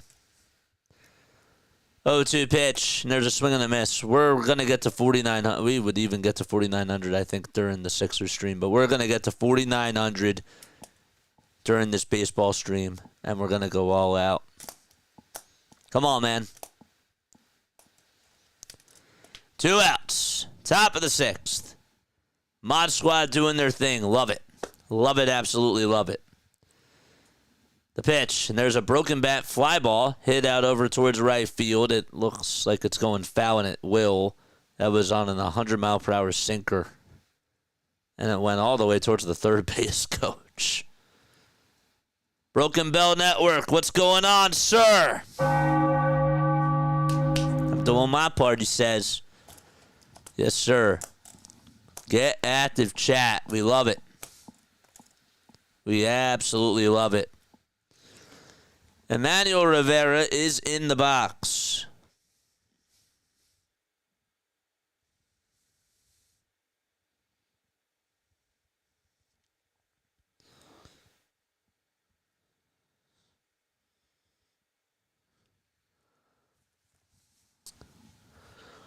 Whew.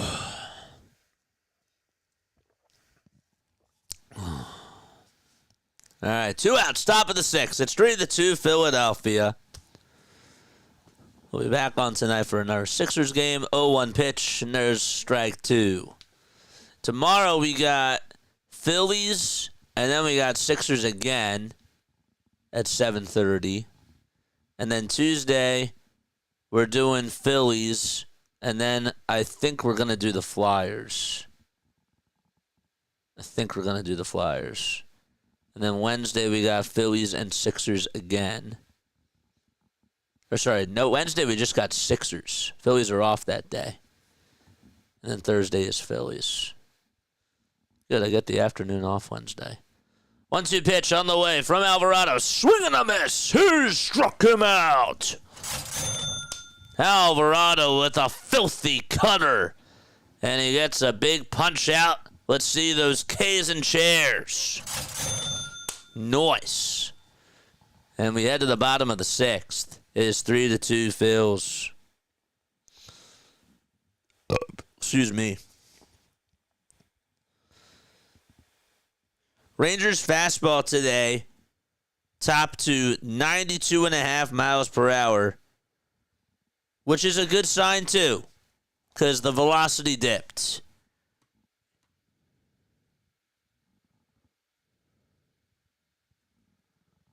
So that's awesome. Alvarado's looking very sharp. I think that what they got to start doing now, and maybe it doesn't really matter as much, but what I would do, and they probably won't listen to me, is I'm starting to figure out that closer role. So whenever there's the meat and potatoes up in the order, or whatever it is, and there's that type of a situation, that's where I want Jose Alvarado to come on in the next time. You know what I'm saying? I feel like that's what they're gonna have to start doing. Whenever they actually decide to start bunting, which is not until I think he said the 16th, they should be starting to do that too. Because the closer role is one that I'm going to be looking forward to. Who is the closer of this team? I think Alvarado so far has been worth it going into the 9th inning. But you know what I'm saying? They should have some sort of audition process for that. We know that Rob doesn't like to go to a traditional quote-unquote closer. But so far, it looks like Alvarado is going to be the guy. Rodolfo Martinez is going to pitch. He's going to be a high-leverage guy for sure, says Larry. Absolutely. Real Muto takes the first pitch inside. I just hope that Romano can be that number one guy for righties. And Alvarado can be the number one for lefties. 1-0. That's high for ball 2. Or Matt Strahm, but it's not been a good spring training for Matt Strahm. He's looked like his postseason self, which is not good enough. 2 balls, no strikes to JT Realmuto. George! The pitch, and that is way up high and inside again, and the count is now 3-0. We're in the bottom of the 6th. The Phillies lead it 3-2. First time watching here, and I'm enjoying it, says Jeff. Appreciate you. Let's go. 3-0 pitch, and that's down for ball 4. A 4-pitch at bat for JT, and he walks over to first. That bell was for Jeff, and that bell was for JT. Yeah, Larry, me too. I'm hoping that Strahm comes around. I hope that Joe Ross, he's been inconsistent so far. Am I worried about him? Not really, but not a good day today from him. And that was against starters, so we'll see. Should he? I don't think he would have gone 2 innings in that type of spot if it was the regular season, but still not good. Iteran, what's going on? The pitch, and that is taken for a ball. I like Ruiz as well. Jose Ruiz was a sort of a hidden gem, you know? Kepler's up to bat. We have a runner on over at first. That's JT. The 1-0 pitch. And that misses outside for ball 2. So this guy clearly just cannot find the zone. Martinez has come on in, and he is just all over the map.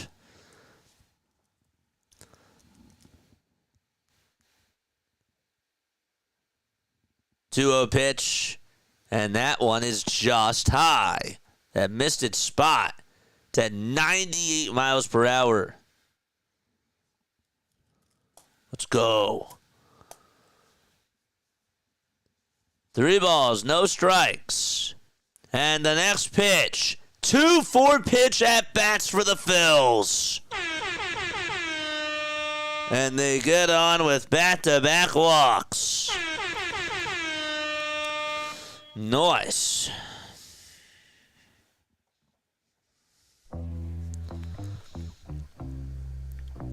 Keep this guy in.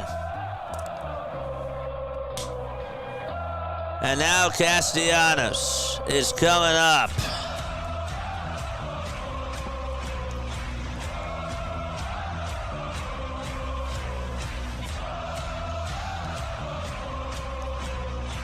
I think if you're Castellanos here, I think you probably should take the first pitch.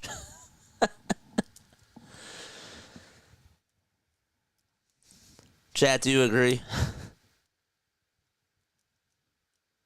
Nicky 3 buttons, big time. Watch him get a hanger and just rope it, though. So time was called. We're in the bottom of the 6th. Mike's laughing. I think he's laughing at my joke. Castillo for 2 today. First pitch. He takes it down for ball 1. 9 pitches and 9 balls by Martinez.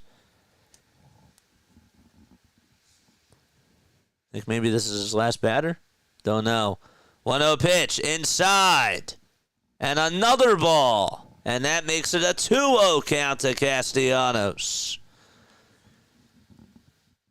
I mean, I could even be standing up at the plate now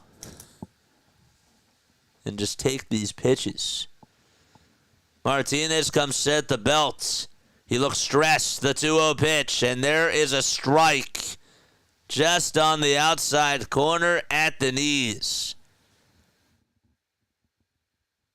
2 balls, 1 strike to Casty. He grounded into a 5-4-3 double play in the second and then struck out swinging in the 4th. The 2-1 down for ball 3. That's at 98 miles per hour, too.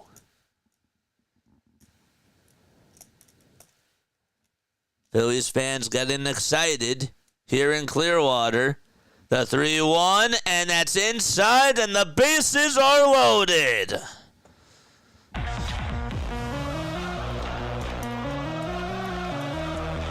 And Sosa's coming up.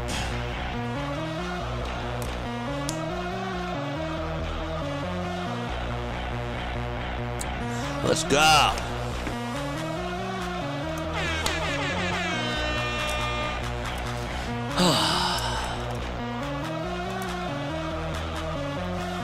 Edmundo Sosa is up. The pitch on the way. It's a wild pitch. It gets by the catcher. 1 run's going to score. The throw. Safe is the call. The next throw. It gets by the first baseman. Another run's going to score. The Phillies tack on 2 runs. And over at second base is Castellanos.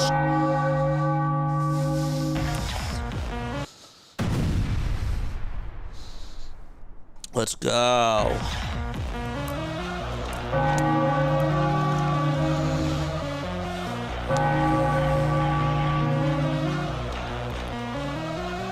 One ball, no strikes. The pitch, that's outside for ball 2.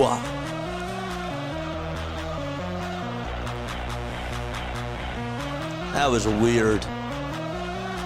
Call that a wild pitch and an error. 2-0 pitch inside, and the count is now 3-0. Oh, baby. 5-2 Phils. Casty's at second. It's been all walks. The Phillies have walked around Martinez. 15 balls and 1 strike. And there's strike number 2, not in this at-bat. It's 3-1.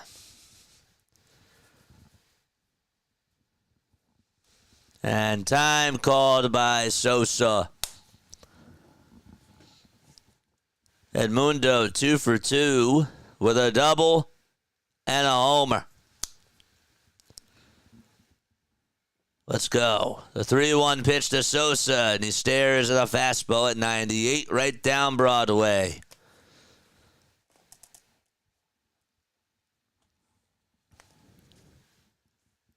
Martinez with pitch number 19 as he'll deliver from the stretch. He looks back at second, now back to the plate. The 3-2 pitch. There's a fly ball hit out over towards right field. It's carrying. It's going back over towards the track. The catch is made on the warning track. And tagging up from second, going over to third is Castellanos. And Sosa provides another good at-bat. And he advances the runner over to third anyways. So how did they rule that? That was really more so like a little league play, man. I'm curious. Is that just a wild pitch and 2 runs were scored? Escobar scored on a wild pitch, and McIntosh scored on a throwing error by Benuelos. That's what they call it. So I called that correct. Otto Kemp is in the box. No balls, 1 strike. Phillies could get their 6th run on a sac fly. 0-1 pitch. That's inside. It's going to get away from the catcher, and Castellanos will score.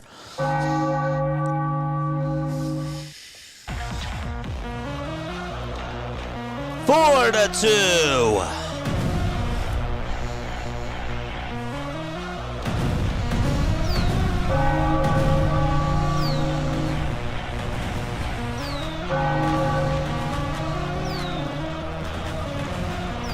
Six to 2, really.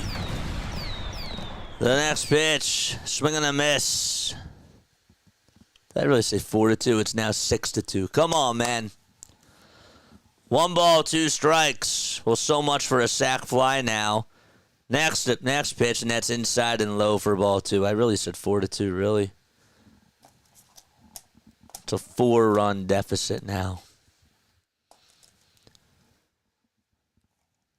How's he still in after this? 2-2 pitch on the way, swing and a miss. And Otto Kemp goes down swinging on strikes. 2 wild pitches, have caused the Phillies to get 3 runs, and all the runners that got on were on via walk. Martinez is not having a good day, to be nice. And I think we're going to have a pitching change now. Chirinos is out there on the bump, and he is going to pull the pitcher. Larry was wondering the same thing. And now he's done. 6-2 Phils. Because of spring training, it doesn't matter. Let him hang in and eat innings. And by the way, this guy could actually come back into the game because of spring training rules. And I never knew that in all my years of watching baseball, that you can come back into a spring training game. That's funny.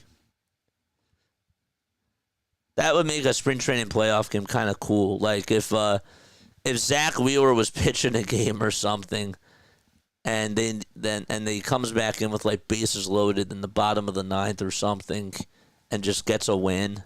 I don't know if they ever did spring training playoffs. I've been advocating for it, and they would never do it, but I think that they should. Hit that thumbs up button and hit that subscribe button as well. And turn on the bell icons. 5 more subs so we get to 4,900, baby. Yep, it allows for you to see what happens in situational baseball. I like it. I never knew that either, says Larry. Yep, in all my years of watching baseball, never knew that was a thing. Up until, what was it, yesterday that happened? Who pitched yesterday? Was it yesterday? Or was that the day before? I think it was yesterday, right? Yeah, Bowden Francis. Bowden Francis did that yesterday. I had to go back a day on my score tabs. Yeah. We were so confused because Bowden Francis came back in, and I'm like, what? There's no way he's back in. Like, he has to have a twin or something. But that was it. That was him. Blue Jays were like, let's just bring him back in. All right, 6-2, Philadelphia. They lead it by 4. There's 2 outs, nobody on. In the bottom of the 6th, Mercado is up to bat. And we have a new pitcher. Get you a name tag in just a couple of seconds. The first pitch is a cutter. It's in the dirt, and it's ball 1. Johnson is on the mound. The windup and the pitch. And there's a pitch. It's a 4-seamer at the knees for strike 1. This is Preston Johnson, 24 years old, from Jackson, Missouri. 1-1. And Mercado holds his horses as he lays off the fastball that was low and away. Johnson pitched in 25 games last year in the minors at a 4.72 ERA. 55 1/3 of an inning, but he also had 76 strikeouts. So this guy has power, and you could see on the next pitch as Mercado swings and misses at a heater.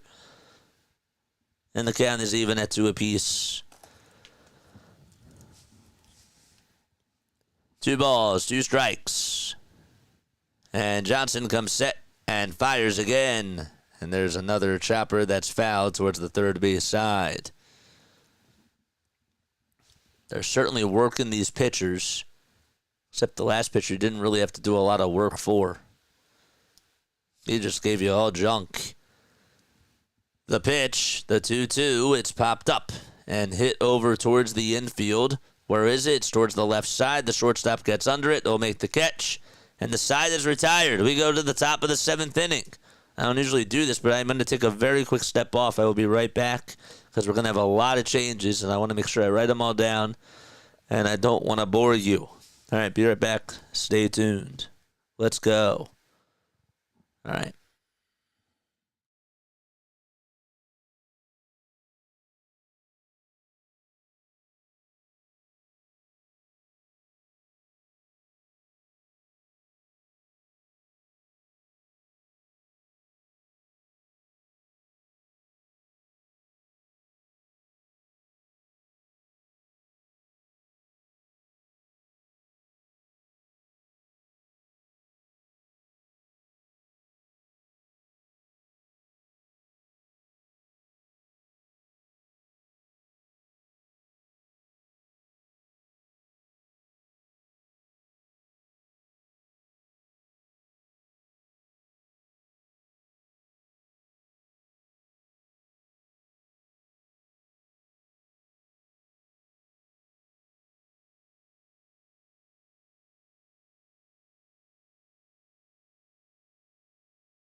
Got a new membership from PAS. Let's go, baby. Thanks for having me become a member, PAS, or whoever just gifted me a membership. I appreciate that. If you guys want to gift memberships, you're more than welcome to do that. If you're tuning in on a PC, you can absolutely do that. There's also a membership link. I will post that right now. It's $2.99 a month. If you want to get access to like the really, really sick emojis, which we are going to absolutely use on opening day, there's no doubt about it. I better see my members on here and doing all that stuff because it makes the chat look so cool. No balls, one strike, and the pitch from Romano, and that's outside. So Romano is in there to pitch. He's facing Dylan Carlson. And it's 1 ball and 1 strike. Where is the link? Here's the membership link. I'm going to post it right now. I need to remember to post this in the actual chat. Here is the membership link. Right here. 2 balls, 1 strike. Oh, he didn't subscribe. He allowed me, or somebody paid for my membership on his channel. 2-1, and there's another foul ball. Those Fanatic Blue Phillies hats look really sick. Has the red cap at the bottom. What do you call that? What's the terminology? 2-2 pitch. That's way up high and away for ball 3.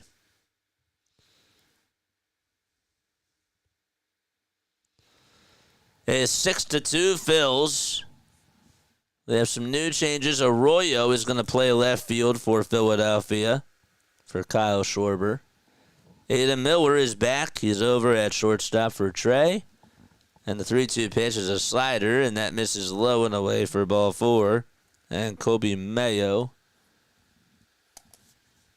So Mayo, we got on with a walk.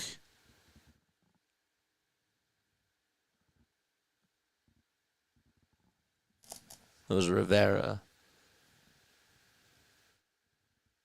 And Carlson's up to bat. The pitch, it's a slider. And it misses out on the outside. It misses outside for ball 1. Mayo's now up to bat. Carlson just walked.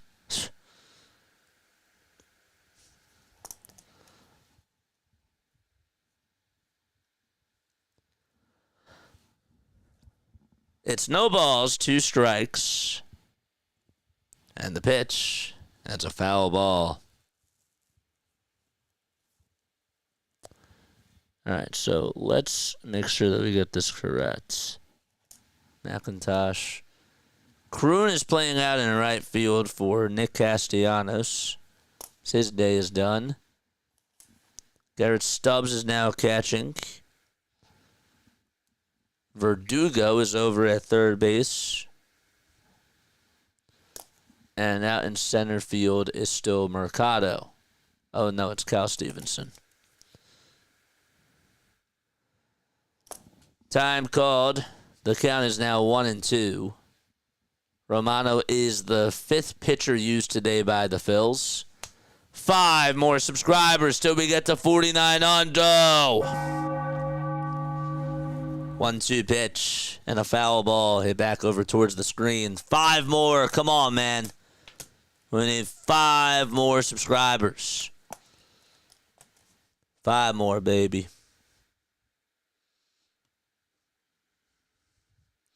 Congrats, he has got 16 memberships so far in my stream. What the heck? That's so sick. 1-2 delivery. Swing and a miss. K's in the chat. And there's one away. So Mayo chases after a slider.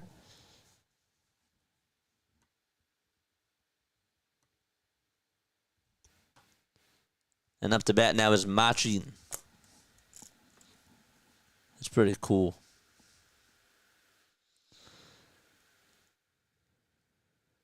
We'll be talking about the Browns. 1 ball, no strikes to Machin. He's batting on the left side. They have a Toyota Kyle Schwarber card show bobble that they're giving away on June 14th. Maybe we should get one. Maybe I could do a giveaway. See if they allow me to do it for a giveaway. That'd be kind of cool.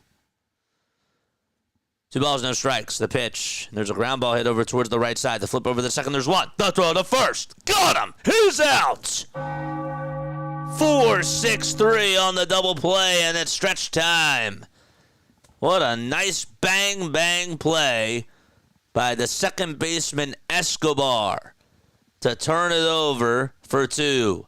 Agnel Escobar, 20 years old, 5 feet 10 inches tall, comes up with a big defensive play, and the inning is over. Let's cut that call. That was pretty good.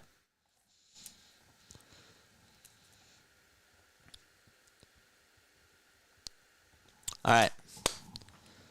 Whew.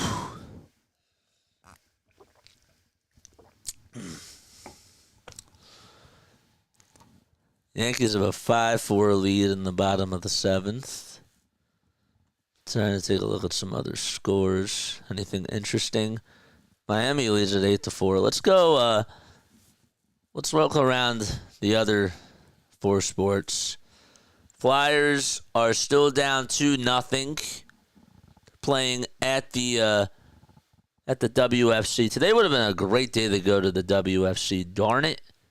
We could have hit up the Flyers and the Sixers game. And I say that because, well, actually now we don't have to worry about it because we thought that the Sixers were going to move. We got another sub. 4 more. 4 more to go. Let's go. We'll play the ta-da sound effect when we get to 4,900. 4 more. Oh, we got to do it. We got to do it on stream. We've got to do it on stream, man. We've got to do it on stream. Whoever just subscribed, thank you so much. We love you. You're great.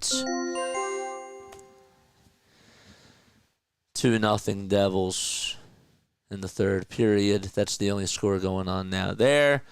The Nuggets are down by 8 points to the Thunder. That is a wild game that I'm sure is being aired on TV. It's 99-91. SGA has 31 points. Porter has 24 points and 15 rebounds, which for him, that is a lot. Another sub! Another one, baby! 3 more! 3 more subs! Oh, let's go.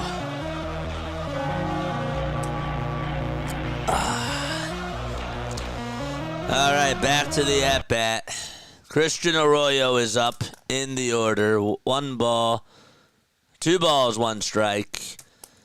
And the pitch. And there's a ground ball. It's a foul ball. Sixers would have to pay me to show up. Sixers would have to pay you. Should be a buy one, get one free for the Flyers Sixers doubleheader. They should both be free. Let's be honest. They should both be free. You know, Rob Thompson's the best win percentage in any out of all managers in Phillies history. I did not know that. Swamp Monster, appreciate you. 2 balls, 2 strikes, the pitch. Ground ball hit over towards third base. Arroyo has to beat it out. The throw over to first. He does not beat it out. I thought maybe a chance to do so, but it was a good throw over to first base by the third baseman for Baltimore. And there is 1 away. Who's going to be sub member number 49 hundo? Who will be sub number 4,900? Don't know. I'm waiting for that 5,000 marker, but we were getting closer and closer. That's great.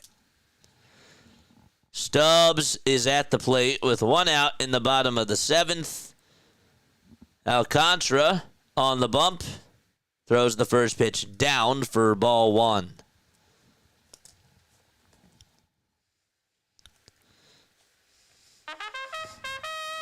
Charge!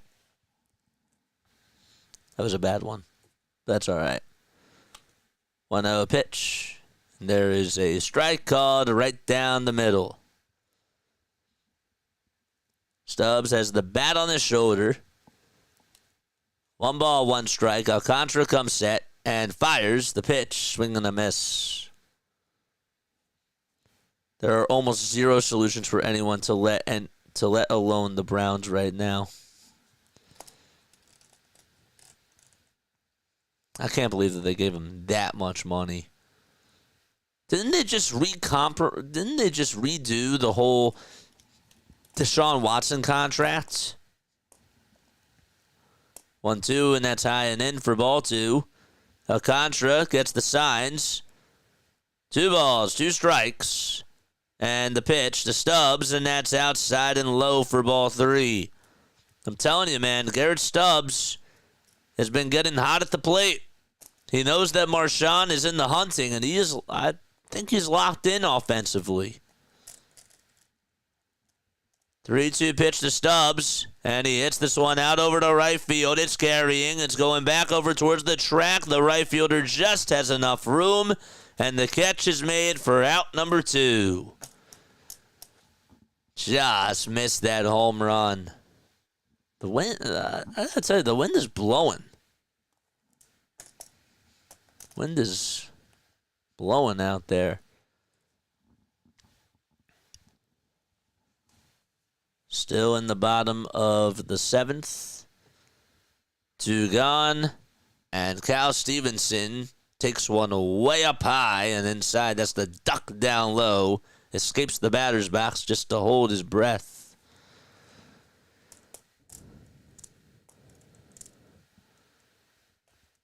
That's 1-0. Becton is the one that you're worried about. I want Mekhi Becton. Don't get me wrong.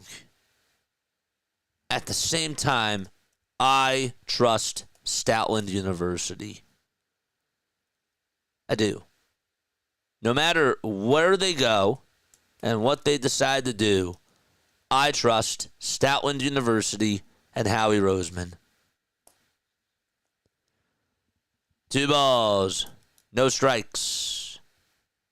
And the pitch is down and away for ball 3. Calling that had me hanging. The ball goes back. He's great and stuff. Well, 3-0 pitch, and there's a called strike. I said that he's competing, and he's playing very well for that backup catcher spot. The call that had you hanging was really last night. I still can't believe that happened. 3-1, and that's outside for ball 4, and Stevenson, to his credit, gets on for a walk. The Phillies today have now walked 9 times. They have walked 9 times in this game. Part of that was because, obviously, you had Rodolfo Martinez just all over the place. The pitch on the way to Escobar. Fly ball hit out over to left field. If it's fair, it's gone. It is a fair ball. Escobar goes yard. It's 8-2 Philadelphia. He made a nice defensive play over at second base, and he just hit a laser and tattooed it out to left field.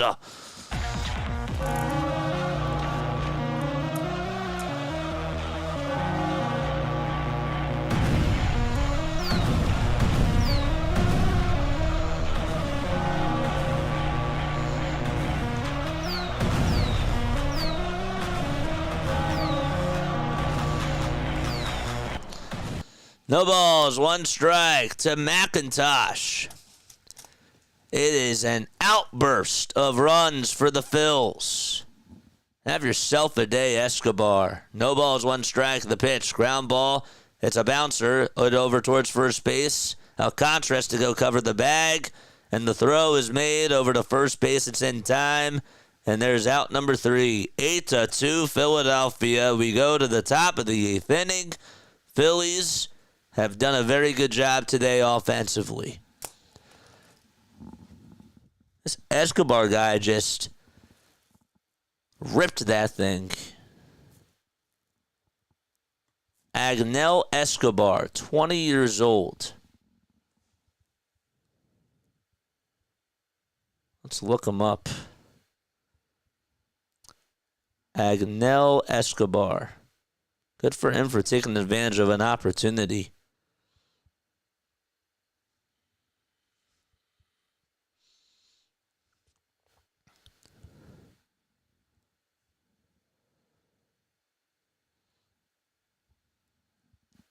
Agnel. That's how you spell it, right? Agnel Escobar, Phillies prospect. Let's try him.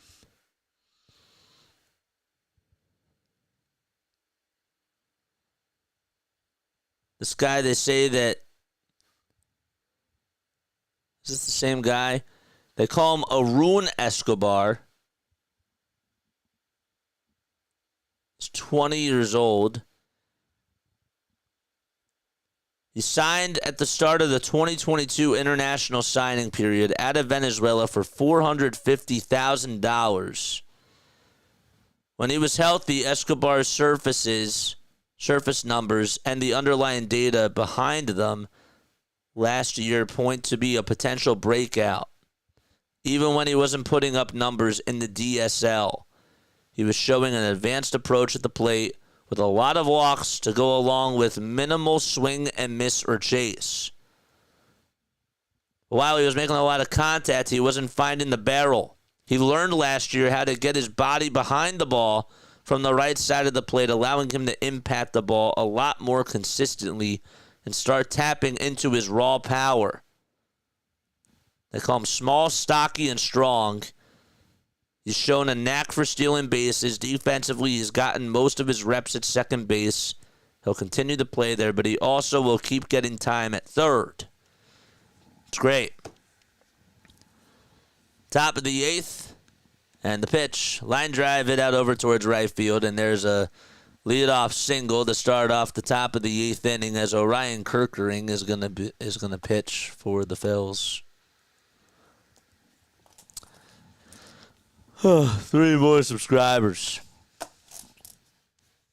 8-2 Phils.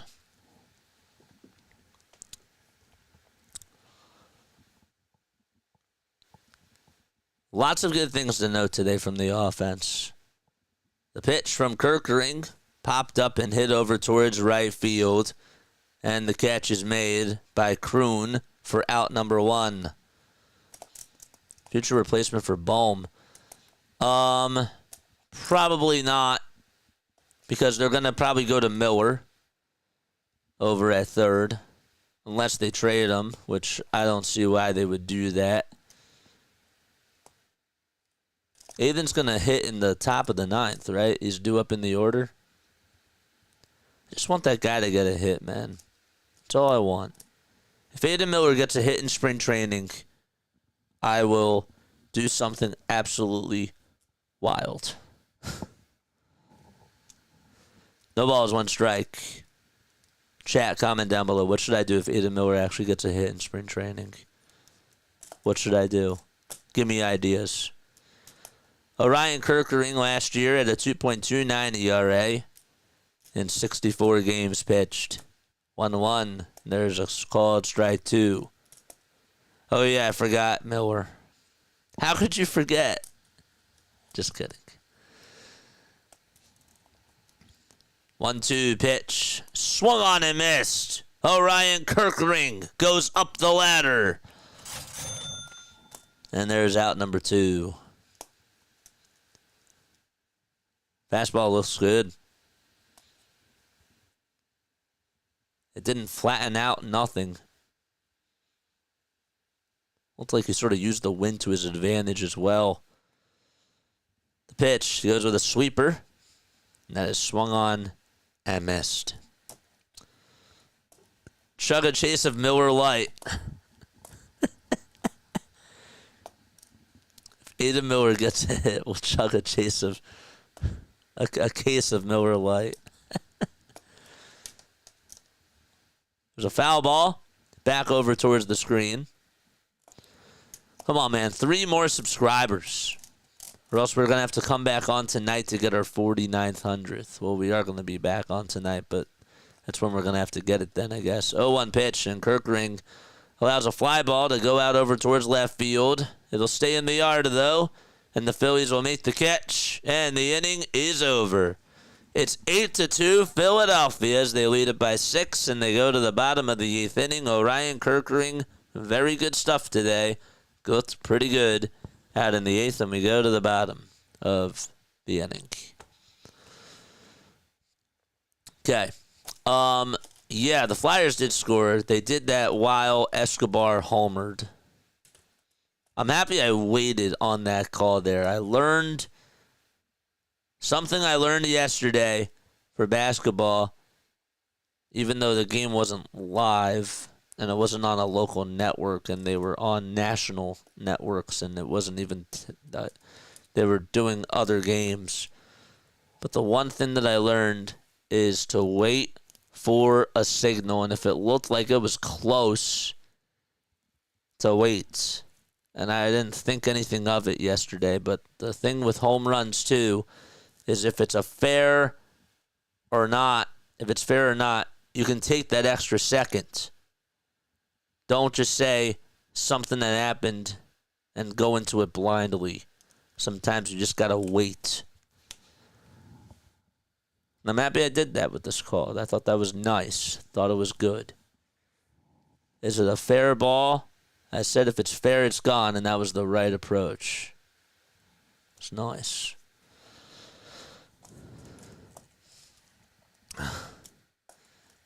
Oh, Larry, you heard that you heard that Michkov got benched. And Charlie O'Connor said, thank goodness it's not for the rest of the game. He came out in the second period. But he was benched for a long time in that first period. Schwarber fooled you bad one time last year. He fooled that wasn't just me. That was even the people on Twitter. He fooled all of them. And it wasn't him that fooled us. It was the camera operators that did that. Because with the way that it looked, they didn't even cut. They didn't even cut back towards the outfield. Here comes Matt Kroon, and he hits a tapper that's fouled towards the third base side. Oh, this is Aiden Miller. It says on the site that it's Matt Kroon. It actually says on ESPN that it's Matt Kroon. And on TV it says Aiden Miller. So it is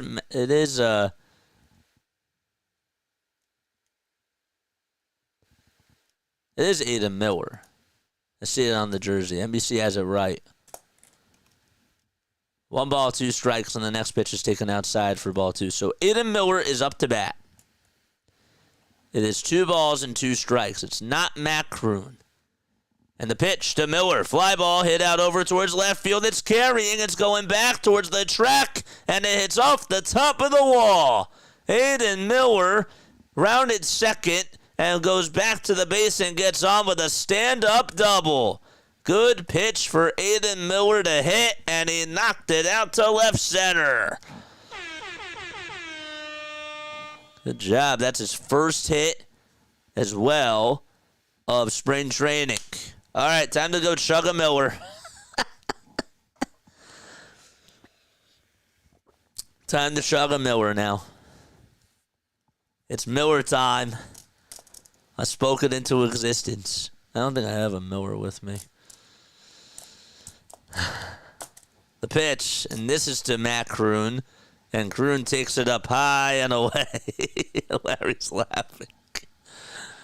1 ball, no strikes. Alcantara kicks and delivers, and there's a wild pitch that goes all the way over towards the dugout. And guess what? That's going to put Miller over at third base. Kroon ahead in the count, 2-0. We have an Alcantara. Is he related to Sandy? No. There's actually a lot of Alcantaras. that are out there. This guy's name is Raul Alcantara. 2-0. That's inside, and the count is now 3-1. 3-0. Excuse me.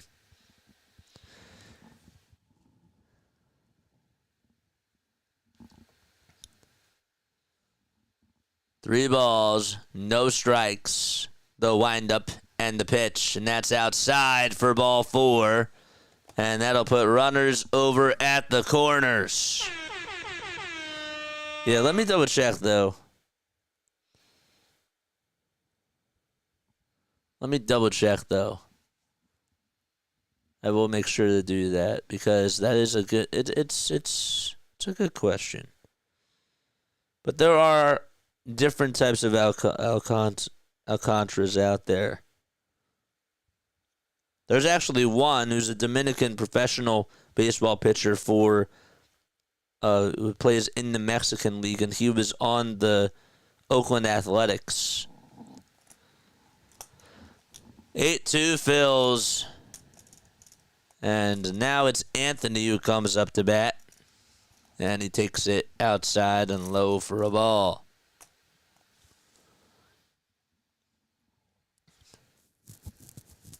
Big Rod, what's going on? How's everybody doing? 1 ball, no strikes. The next pitch way outside. And I mean badly for ball 2.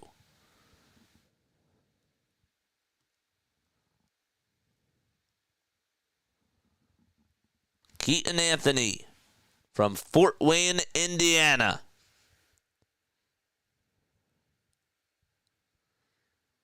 Two pitch. And there is a pitch that misses inside for ball 3. They're going to challenge it. Baltimore. That's a strike. It is Alcantara. It's Cantara. 2 balls, 1 strike to Keaton Anthony. The windup from the stretch and the pitch. And there is a foul ball. Devils just got another goal. And they just beat. Oh, they just beat the Flyers. I didn't realize that they were down 3-1.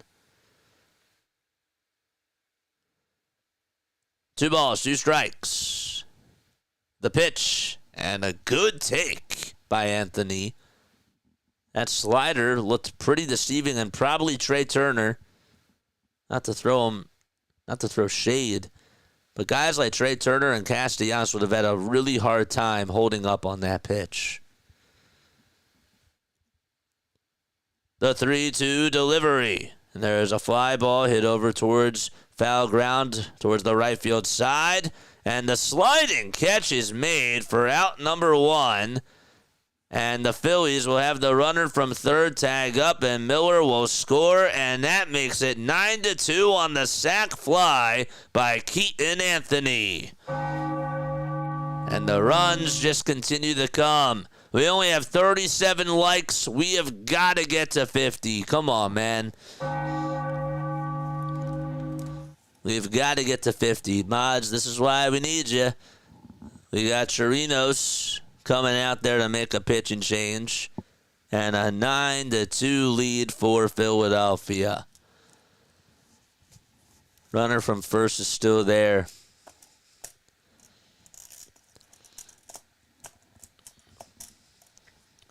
All right, I actually have a serious question, okay, to ask you all in regards to the Phillies, okay? I know it's spring training, but why would you catch that ball? It's foul. Mike, you just answered it. It's spring training. That's why. That's probably why. I don't know. That just sort of slipped out of my mind. That's probably why he did that, because you're still trying to show your stock. So you're probably taught you got to make that catch because you're having an opportunity out there and you got to make the most out of it. I don't know. But here's my question, okay? What is going on with Mick Abel? Like, why is he not pitching?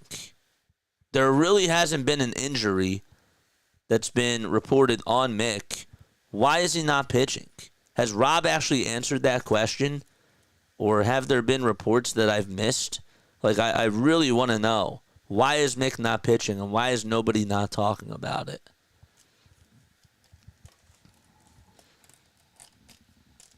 Like, genuinely, please let me know. I've asked it a couple of times during other streams. Denver says no clue. Yeah, no one's talking about it. I haven't seen anything on social media, you know? Nathan Webb is going to pitch. Haven't heard a peep on Abel. Yeah, I don't know.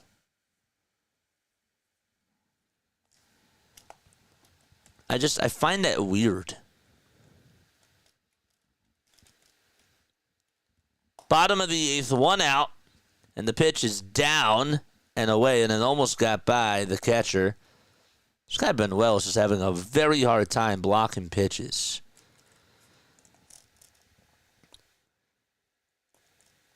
He better be in the prospect game versus Pittsburgh. I don't even know if he is.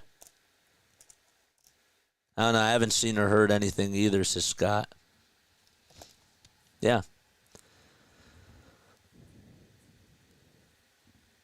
Yeah. That's what I'm thinking, too. I'm thinking the same thing. Like, there has to be a reason. There's a reason why when they were looking for an extra starter last year, when Turnbull got hurt, and they had the whole committee, whatever, of pitchers, there's a reason why he wasn't number 1. Yeah, he was. 2 balls, 1 strike, and the pitch to Verdugo, and there's a foul ball. This guy up to bat, his name is Luis Verdugo. He's 24 years old.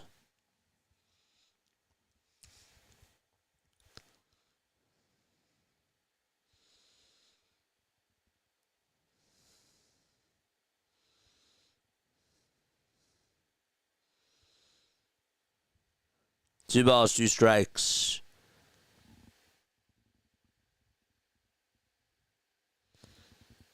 He is not related to Alex Verdugo.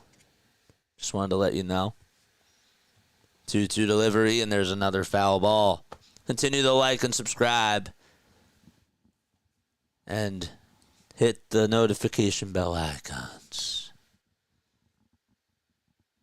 Blue Jays have a 9-6 lead in the top of the 8th with bases loaded.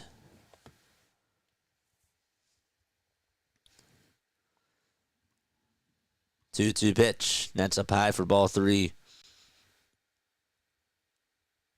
Abel is not pitching in the future game either. Do they have the future game rosters? We're going to cover that. He's not on. 3-2, and there's a check swing foul ball. Mick Abel, number 8 in the system, is prepping for the season, too. He will not pitch either, whatever. I don't know what that means. I'm not calling you out. I'm just saying, like, I trust you, but I don't know what that means in regards to, like, what the Phillies are doing. Falco, subscribed. Falco, you're the best. Falco, I appreciate you. Long-time subscriber. Did you make a second channel just for me, my guy? That's freakish behavior if you did. 3-2 pitch. Down low by Verdugo for ball 4. Not there, and that was from the Phillies article about the Futures roster. Really? Well, thanks for clarifying. No, I was thinking somebody's going to ask about Verdugo, and I wondered the same thing. I'm like, is there any relationship here? Probably not. I was going to flip a coin and just say heads or tails, but obviously I wanted to give you the actual facts. Tails, it is his brother. Heads, it's not his brother. The pitch, and there's a called strike to Christian Arroyo. He's been pitching in AAA. Watching him pitch in Lehigh, he was struggling throwing strikes. That's all I got. Yeah. I don't know. And I haven't seen Griff McGarry in a couple of games. I wonder if he's going to pitch tomorrow or how that's going to work. Not saying that he's been doing a good job, but, 1 ball, 1 strike, and the pitch, and there's a foul ball. Webb's throwing 96 with the four-seamer.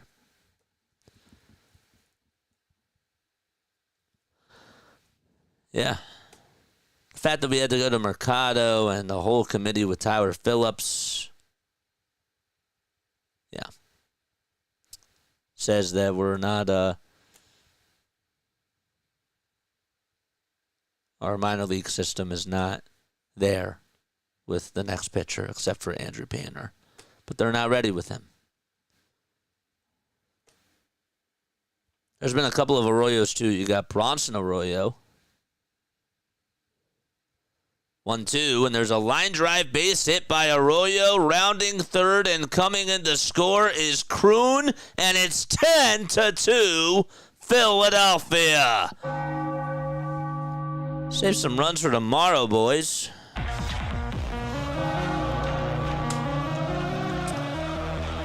Good swing. He's having a very good spring training, Christian Arroyo. I don't care what anybody else says. He's doing good.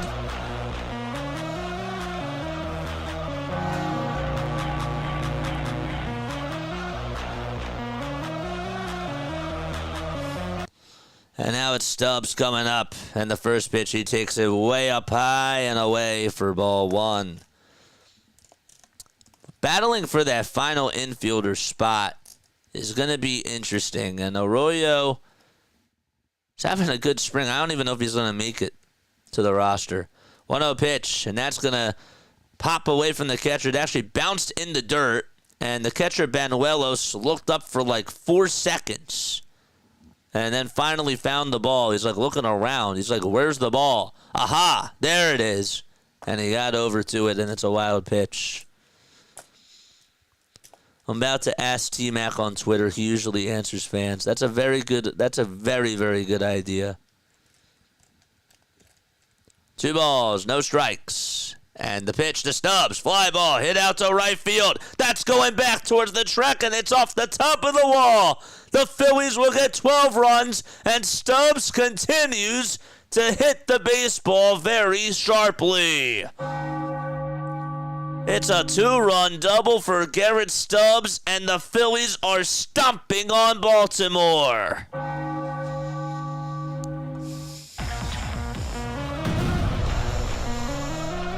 Another one.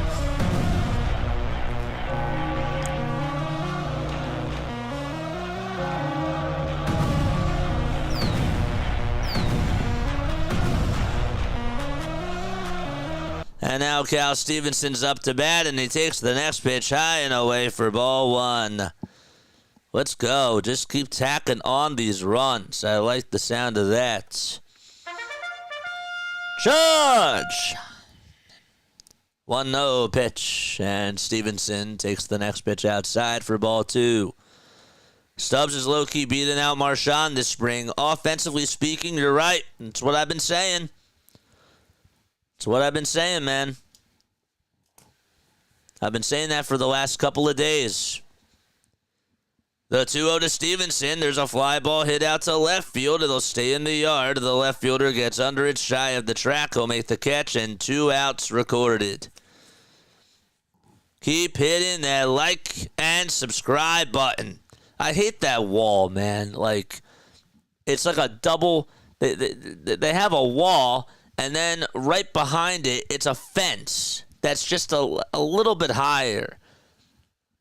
And you saw Bohm got robbed on a homer because of that yesterday. Today, there were a couple of shots that probably could have went out if the fence was just the same height as the wall. I don't know.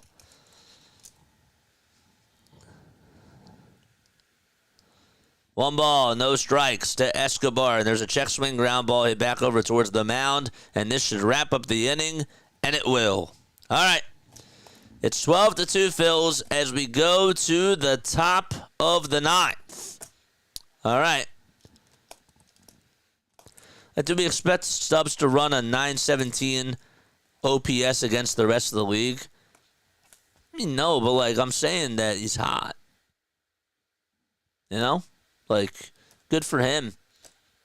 Good for him, like, trying to hustle and, like, make a case for himself and being able to execute. Like, that's what I want in a competitor. Like, that's what we liked about Edmundo Sosa last year, was that when somebody was down, when Trey Turner went down, Sosa stepped up big time. You know, and I love that. Now, I mean, it'd be really cool. I missed my train of thought. Sorry about that. I messed that up. God darn it. But yeah, I like the competition. That's the thing I'm trying to say, is that I think it's good that we have people that are trying to take this seriously. Like Buddy Kennedy and Christian Arroyo. They're battling something out for a final roster spot. Right? Gabriel Ronconis, I don't think makes the roster, but he's making some noise, and Matt Kroon is too. You know what I mean? No options on Marshawn, and there's one for Stubbs. Okay. Don't forget to like and subscribe. We got 46 people on here. Please make sure that you hit that thumbs up button. I want us to get to 50 likes again, man. Larry's right. Stubbs will have to go down due to options. He has one left, and Marshawn is out. They will not release Marshawn.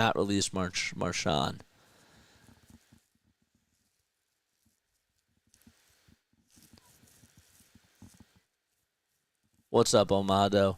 It's Rincones? Is that what you're trying to say? Rincones?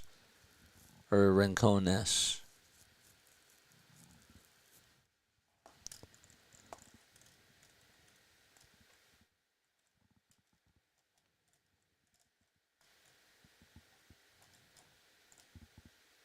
Mike, you said I think. You didn't say for sure. You said you think. They could waive Marshawn and hope no one claims him. That's true. Got 51 people tuning on in. Come on, man. We got 42 likes. We got to get 8 more, baby. We got to get 8 more before the end of this stream. Ness. Yeah, that's what I said. The pitch, and there's a called strike. Franklin Barreto is playing out in left field now, and now it's McMillan pitching in the top of the ninth here. 0-1 pitch. This one skied out over towards right field. Second baseman says he has it, and he does. And Escobar is there to make the catch. I can name 5 teams right now that would pick him up for a league minimum. Yeah. I mean, the Marlins would do it. The White Sox probably would do it. We can think of like the bottom feeder teams for sure. I don't know. Maybe would Cleveland do it?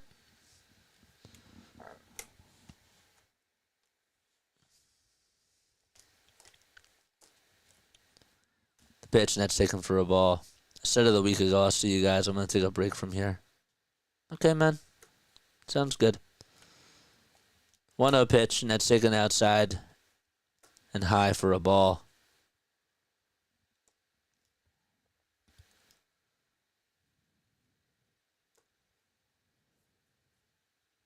Two balls, no strikes. And the pitch. And that's taken for a strike on the outside corner. I mean, let's just have like a catcher's shootout or like whatever it is. And we'll see who wins. Or just have them wrestle it out. 2-1 pitch. Fly ball hit out over towards center field. It's carrying, but it'll still stay in the yard. And there's out number 2. Iron Pick's roster's looking pretty good this year. Yeah, not bad. Not bad at all. Baltimore down to their final out. Yeah, just have them fight it out. See who blocks the most pitches, and whoever does that wins the spot. And the other one is released. Yes, Larry. They're AAA. 1 ball, no strikes. That's where Devontae Smith had his softball fundraiser. I got to go during the first year. And now they're doing it. This is what, going to be the 4th year this year? Yeah. It's pretty cool. That was sick. 1 ball, 1 strike. We got a post-game show after this, folks. So it looks like we're not going to get to the 4,900 mark during this stream, but maybe we'll get there tonight. Y'all should come celebrate with us. 1 ball, 1 strike. And the next pitch is down for ball 2.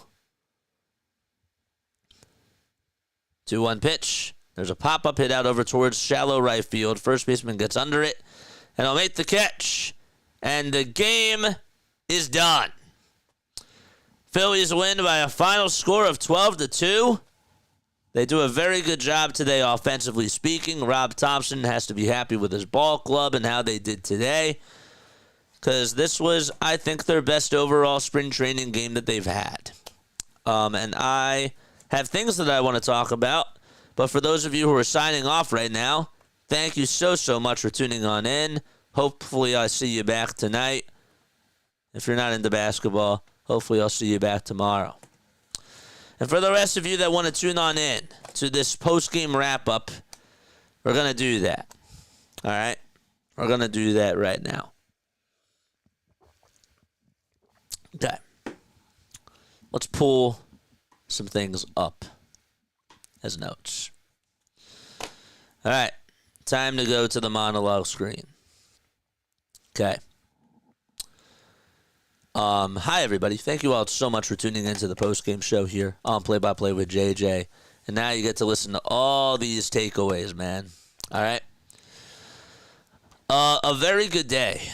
A very, very good day from this ball club. I thought that this was their best display that they put on from start to finish.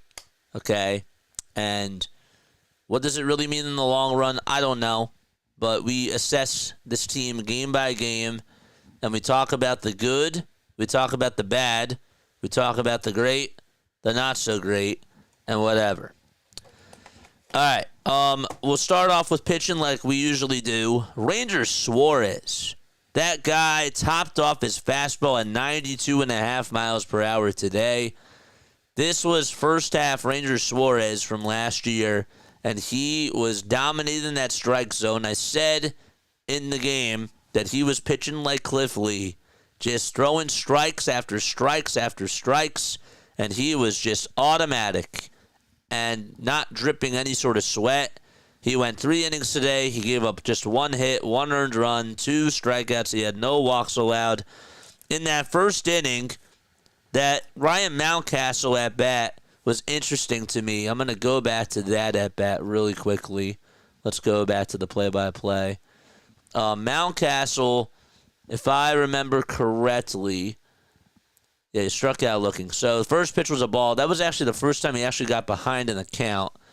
And then he throws a sinker. Then he goes to the cutter. Then he goes to a changeup. He's behind in the count 2-1.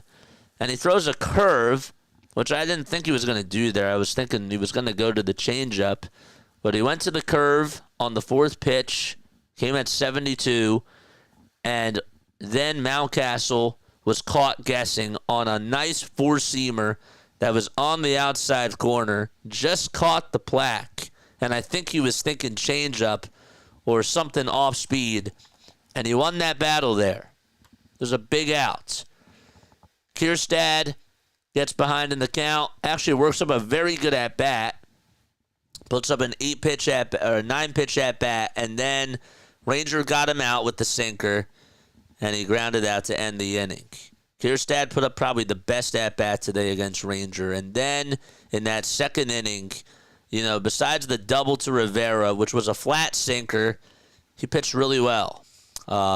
Had very good mechanics on his pitches, and I liked how selective he was. He had every time a batter was coming up, he wasn't just throwing one type of pitch.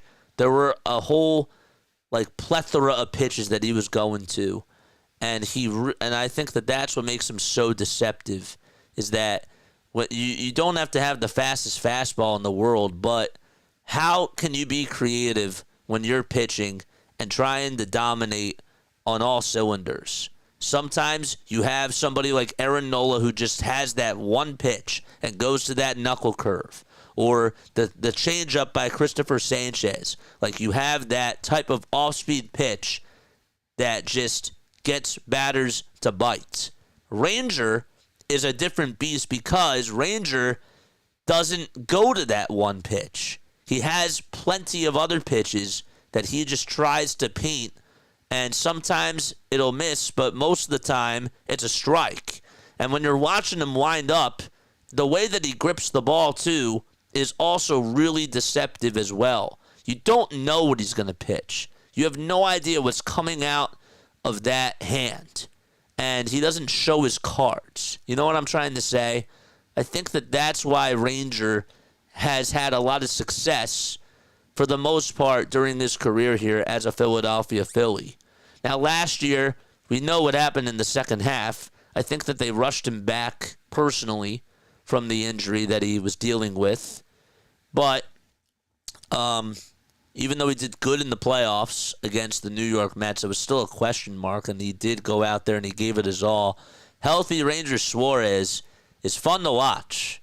He's fun to watch. He doesn't overpower you with things, but just with the different types of things that he goes to. The changeup, the curveball, right? The four-seamer, the cutter, the sinker. It's like almost every pitch that you can think of, that guy's going to throw that pitch. So I like that about Ranger. And today I give him a B. I give him an A- today. Again, the one pitch that he had that he gave up out over the middle of the plate was a flat sinker to Emmanuel Rivera. That was the only hiccup he had. Very good day from Ranger, and I'll take that for sure. What else? What else do we have? We had, how many pitchers pitched today? We had 7 pitchers. We got the bad Joe Ross today. We got the doubles Joe Ross today. Okay? 3 pitches that were missing their spots, that did not dip like they should have. One of them almost left the yard. If it weren't for the fence, it probably would have went. Ross continues to be a guy who I like the idea of Joe Ross, and I think that he can be really good, but he's not going to – I don't think he's going to go out there and pitch you 2 innings. He's not the guy that he was in Washington, and with the way that he was utilized in Milwaukee, he was more so like a middle relief pitcher that could have at sometimes be like a setup, sometimes he could be a middle relief guy and go 2 to 3 innings, but they didn't really do that too much. They had him more so, I guess you call it in long relief, more so in the setup role towards that area, that type of a thing. So I don't think that him going 2 innings a lot of the times is going to be a thing that they do during the regular season. I think that they're trying out those types of things now just to see how he does, and it's more so of an audition of where he's going to be utilized in the pen, if that makes any sort of sense whatsoever. The Kierstad double. Look, he's behind in the count 2-0. Okay, he throws a sinker that's high. He goes high and inside with the curveball. After getting Mountcastle to fly out on the sinker, you're behind in the count 2-0. So you're sort of, behind the A ball anyways, and he decides to go with the four-seamer that was on the inside corner. And, well, when it's low towards the knees on that inside corner, lefties are going to find a way to pull that thing out to right field, and Kierstad absolutely did that. And then he gets ahead in the count on Rivera, causes him to fly out to right field, and then they advanced and had him go out to right and score. Hold up. How's that right? Because Mountcastle flied out to center. Kierstad doubled. Kierstad doubled first, and then Mountcastle flied out to center. They had it in the reverse order. I was like, wait, that doesn't sound right. And then Rivera flied out and got a sac fly. That's correct. And then Carlson struck out. So, like, that first inning that he pitched, that's more what I was looking for. You know, the second inning is just, I don't think he's going to do that this year. I don't think that he's going to go 2 innings. So that's why I'm not really down on it, even though he did start to get rocked in that 5th inning after he allowed the double to Mayo and then the RBI double to Vasquez. That type of a thing. He was starting to get hit. He was starting to get beat up. But 1 inning is what I'm expecting for out of Joe Ross this year. And the first inning that he pitched, he did all right, besides the double, is all I'm really trying to say. What's next? We had Joe Ross, and then we had Quas, who just came in for a third of an inning. Jose Alvarado. Another good outing for Jose. And again, he's going up against the starters. It's not against the backups. The cutter, filthy. The sinker, still reaching triple digits. Wasn't really doing that a lot last year. And he doesn't look like he's sweating either. It looks like it's flawless. So, good things for him. Thinking that maybe they could certainly use him in a high leverage spot. Know that they lost Jeff Hoffman. They lost Carlos Estevez, who was their lefty guy. And was Estevez really good here for the Phillies? No, but he was supposed to be their quote-unquote closer. And Alvarado just could not do so good last year. Maybe he's back to 2022 Alvarado. Maybe. If he is, watch out. Romano did good, and Orion did good. Orion reached triple digits today, I'm pretty sure, on the fastball. He got a batter to strike out, ahead in the count, had a pitch to play with, and decided to go with a pitch that, I don't know if I would have went to it. I think it was a slider. I was thinking he was going to go to the fastball because he used 2 fastballs in a row to get ahead in the count, and then he just struck out the batter with that slider. Only allowed 1 hit. And then McMillan pitched the 9th. So the pitching overall, the pitching was A+ today. The pitching was A+ today. Maybe I'll be a little bit. I'll say A. I'll go down to A, not A+. A+, you got to be perfect. And wow, they were really good. Were they perfect? No. But they only give up 5 hits, and every pitcher except for McMillan had a strikeout. So they were very solid. Very, very solid. This offense still cannot get a run in the first inning. And again, I'll get to your comments in just a little bit, but let me just get things off my chest. They put up 9 runs combined in the 6th, the 7th, and the 8th inning. 12 runs, 8 hits. They walked a lot of times today. Kyle Schwarber is, I think, the only one who had a bad day. I do. Schwarber grounded out. He flied out, and he struck out. That strikeout in his last at-bat was awful. That was a terrible at-bat. But Trey actually played good today. Trey had a very nice catch to get the first out. Some of y'all probably missed that, but he went out to left field. There was a shallow fly ball that was hit by Cedric Mullins off the end of the bat, and Trey actually ran really hard to go get to the ball. He had to turn over his shoulder, and he was sliding, and he made the nice grab. Like, that was cool. I was like, okay, Trey, I see you. So, that was nice. He had 2 walks. The first walk was a 4-pitch at-bat, and he knew that he was getting junked because that whole 3rd inning, it was the 3rd inning, right? It was the 3rd inning where we put up really good at-bats. Yes, it was. We had Sosa get on. Sosa got on base, and then Kemp had a double. And then Mercado walked, right? Sosa flied out.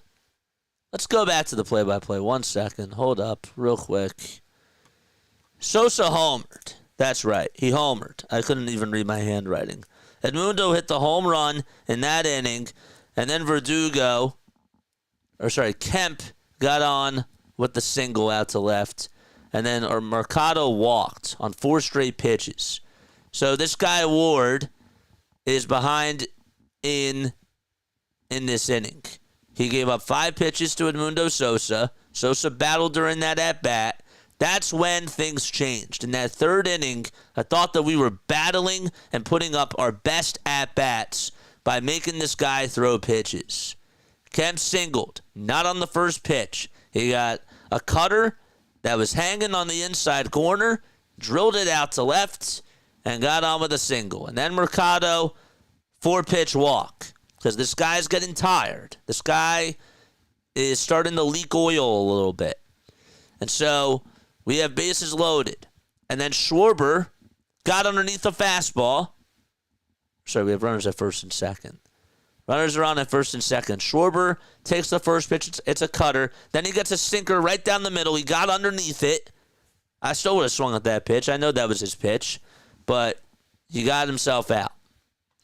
And then Trey, some of these pitches were way off the plate. And he puts up a 4-pitch at bat, gets on with a walk. And that led up to Bryce Harper taking advantage of a 4-seamer after taking a changeup that was way down low and inside. Got one right in the same spot where that was the same exact spot where Rivera had that double. It was the same location, same spot. And Harper drilled it out to right and got on with a 2-run single. That 3rd inning, they took a lot of pitches there. And they made those runs themselves. They got Ward pretty much out of the game. Unfortunately, JT is ahead in the count 2-0. He swings at a cutter. He shook his head. And he said, they got to get back in the game. And then he gets on top of another cutter that was right down the middle. And he grounded out to end the inning. But they got home 2 runs. And the whole goal of that inning, for me, was to make this guy throw pitches. And they won because of that. And then we go to the bottom of the 5th. Bottom of the 5th, there was really not much there. But then in the bottom of the 6th, this is when Martinez comes on in, and this guy's just walking everybody. And he's giving the Phillies free runs. They play Little League, and the game gets out of hand, and it's now 6-2. And then Escobar makes a nice play over at second base, and then he hits like a nice big 2-run homer. Hopefully this guy can do something this year in the minors. But I thought overall today they won the game in the 3rd inning. They had that one good inning where they were just able to eat you alive, make you throw pitches, and they were patient. That's why they won. And then in the 6th, things got out of hand. But sometimes it just takes that one inning. And the offense looked pretty good. Otto Kemp had another good day. Castellanos, not such a good day. Kepler grounded into a 3-6 fielder's choice, but then he got on with a walk in his second plate appearance. But yeah, Sosa played very well. Edmundo Sosa had a very good day. That home run that he had, he just flinged it out to left field.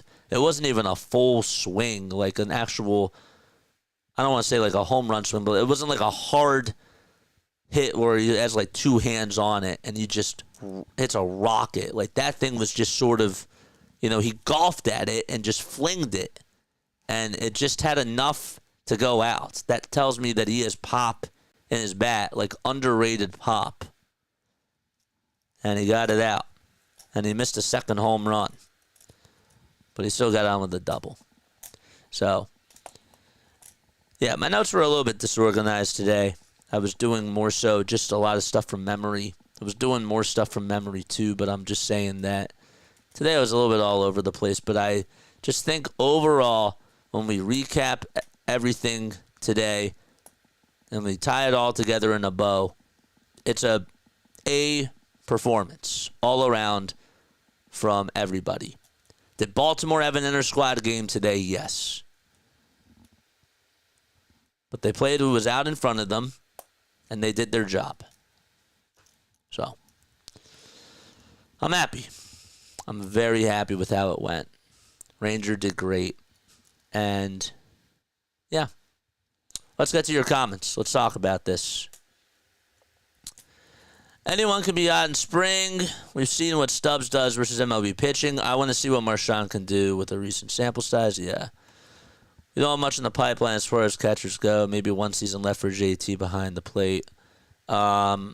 This was right before the postgame show. Okay, let's go here. So I thought pigs are Lehigh. Yes. Ranger was good. Ranger was really good today. Let Ranger only go 6 every start, and you'll get 13 or more wins.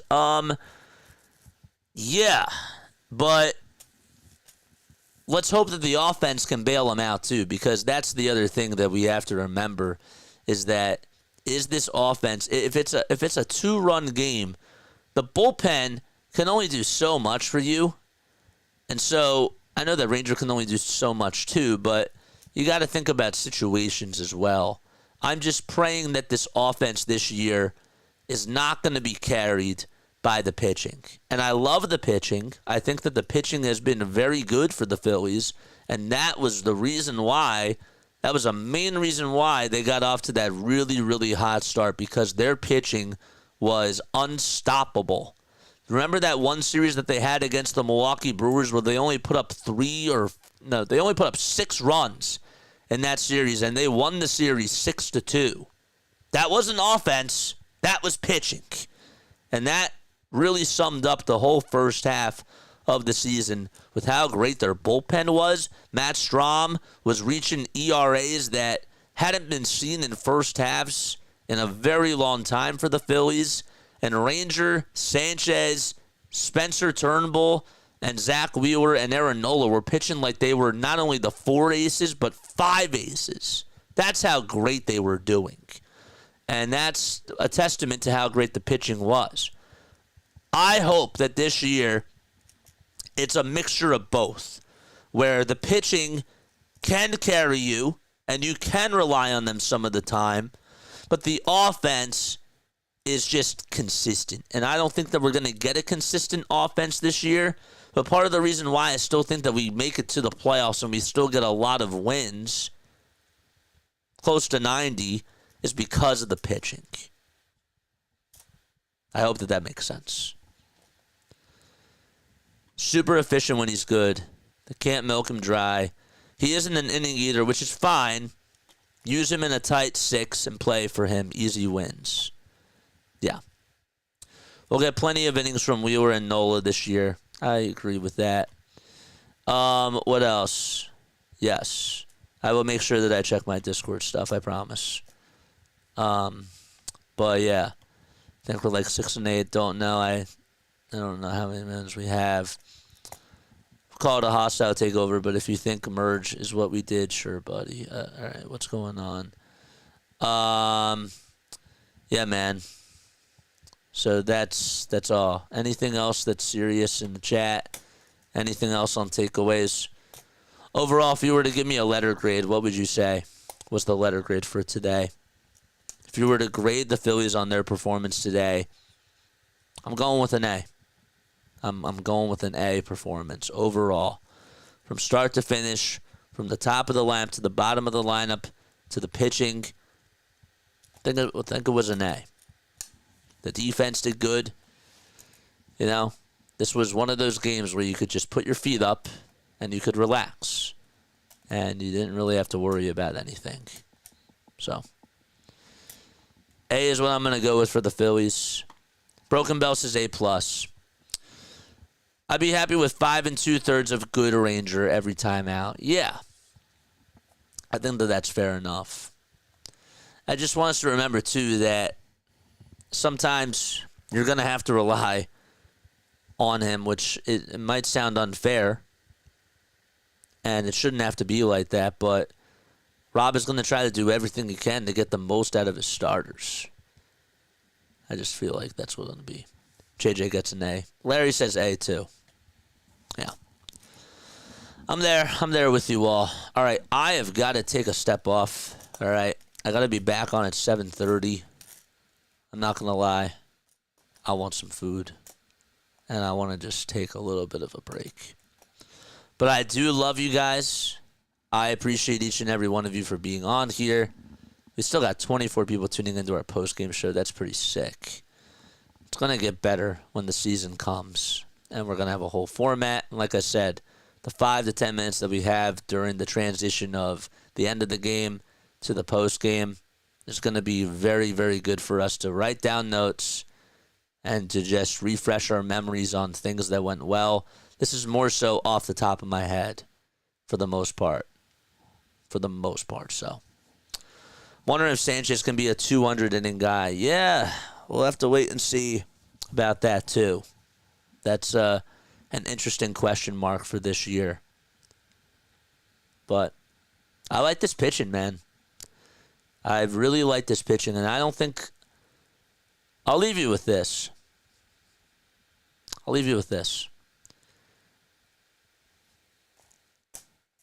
I don't think our pitching gets enough love.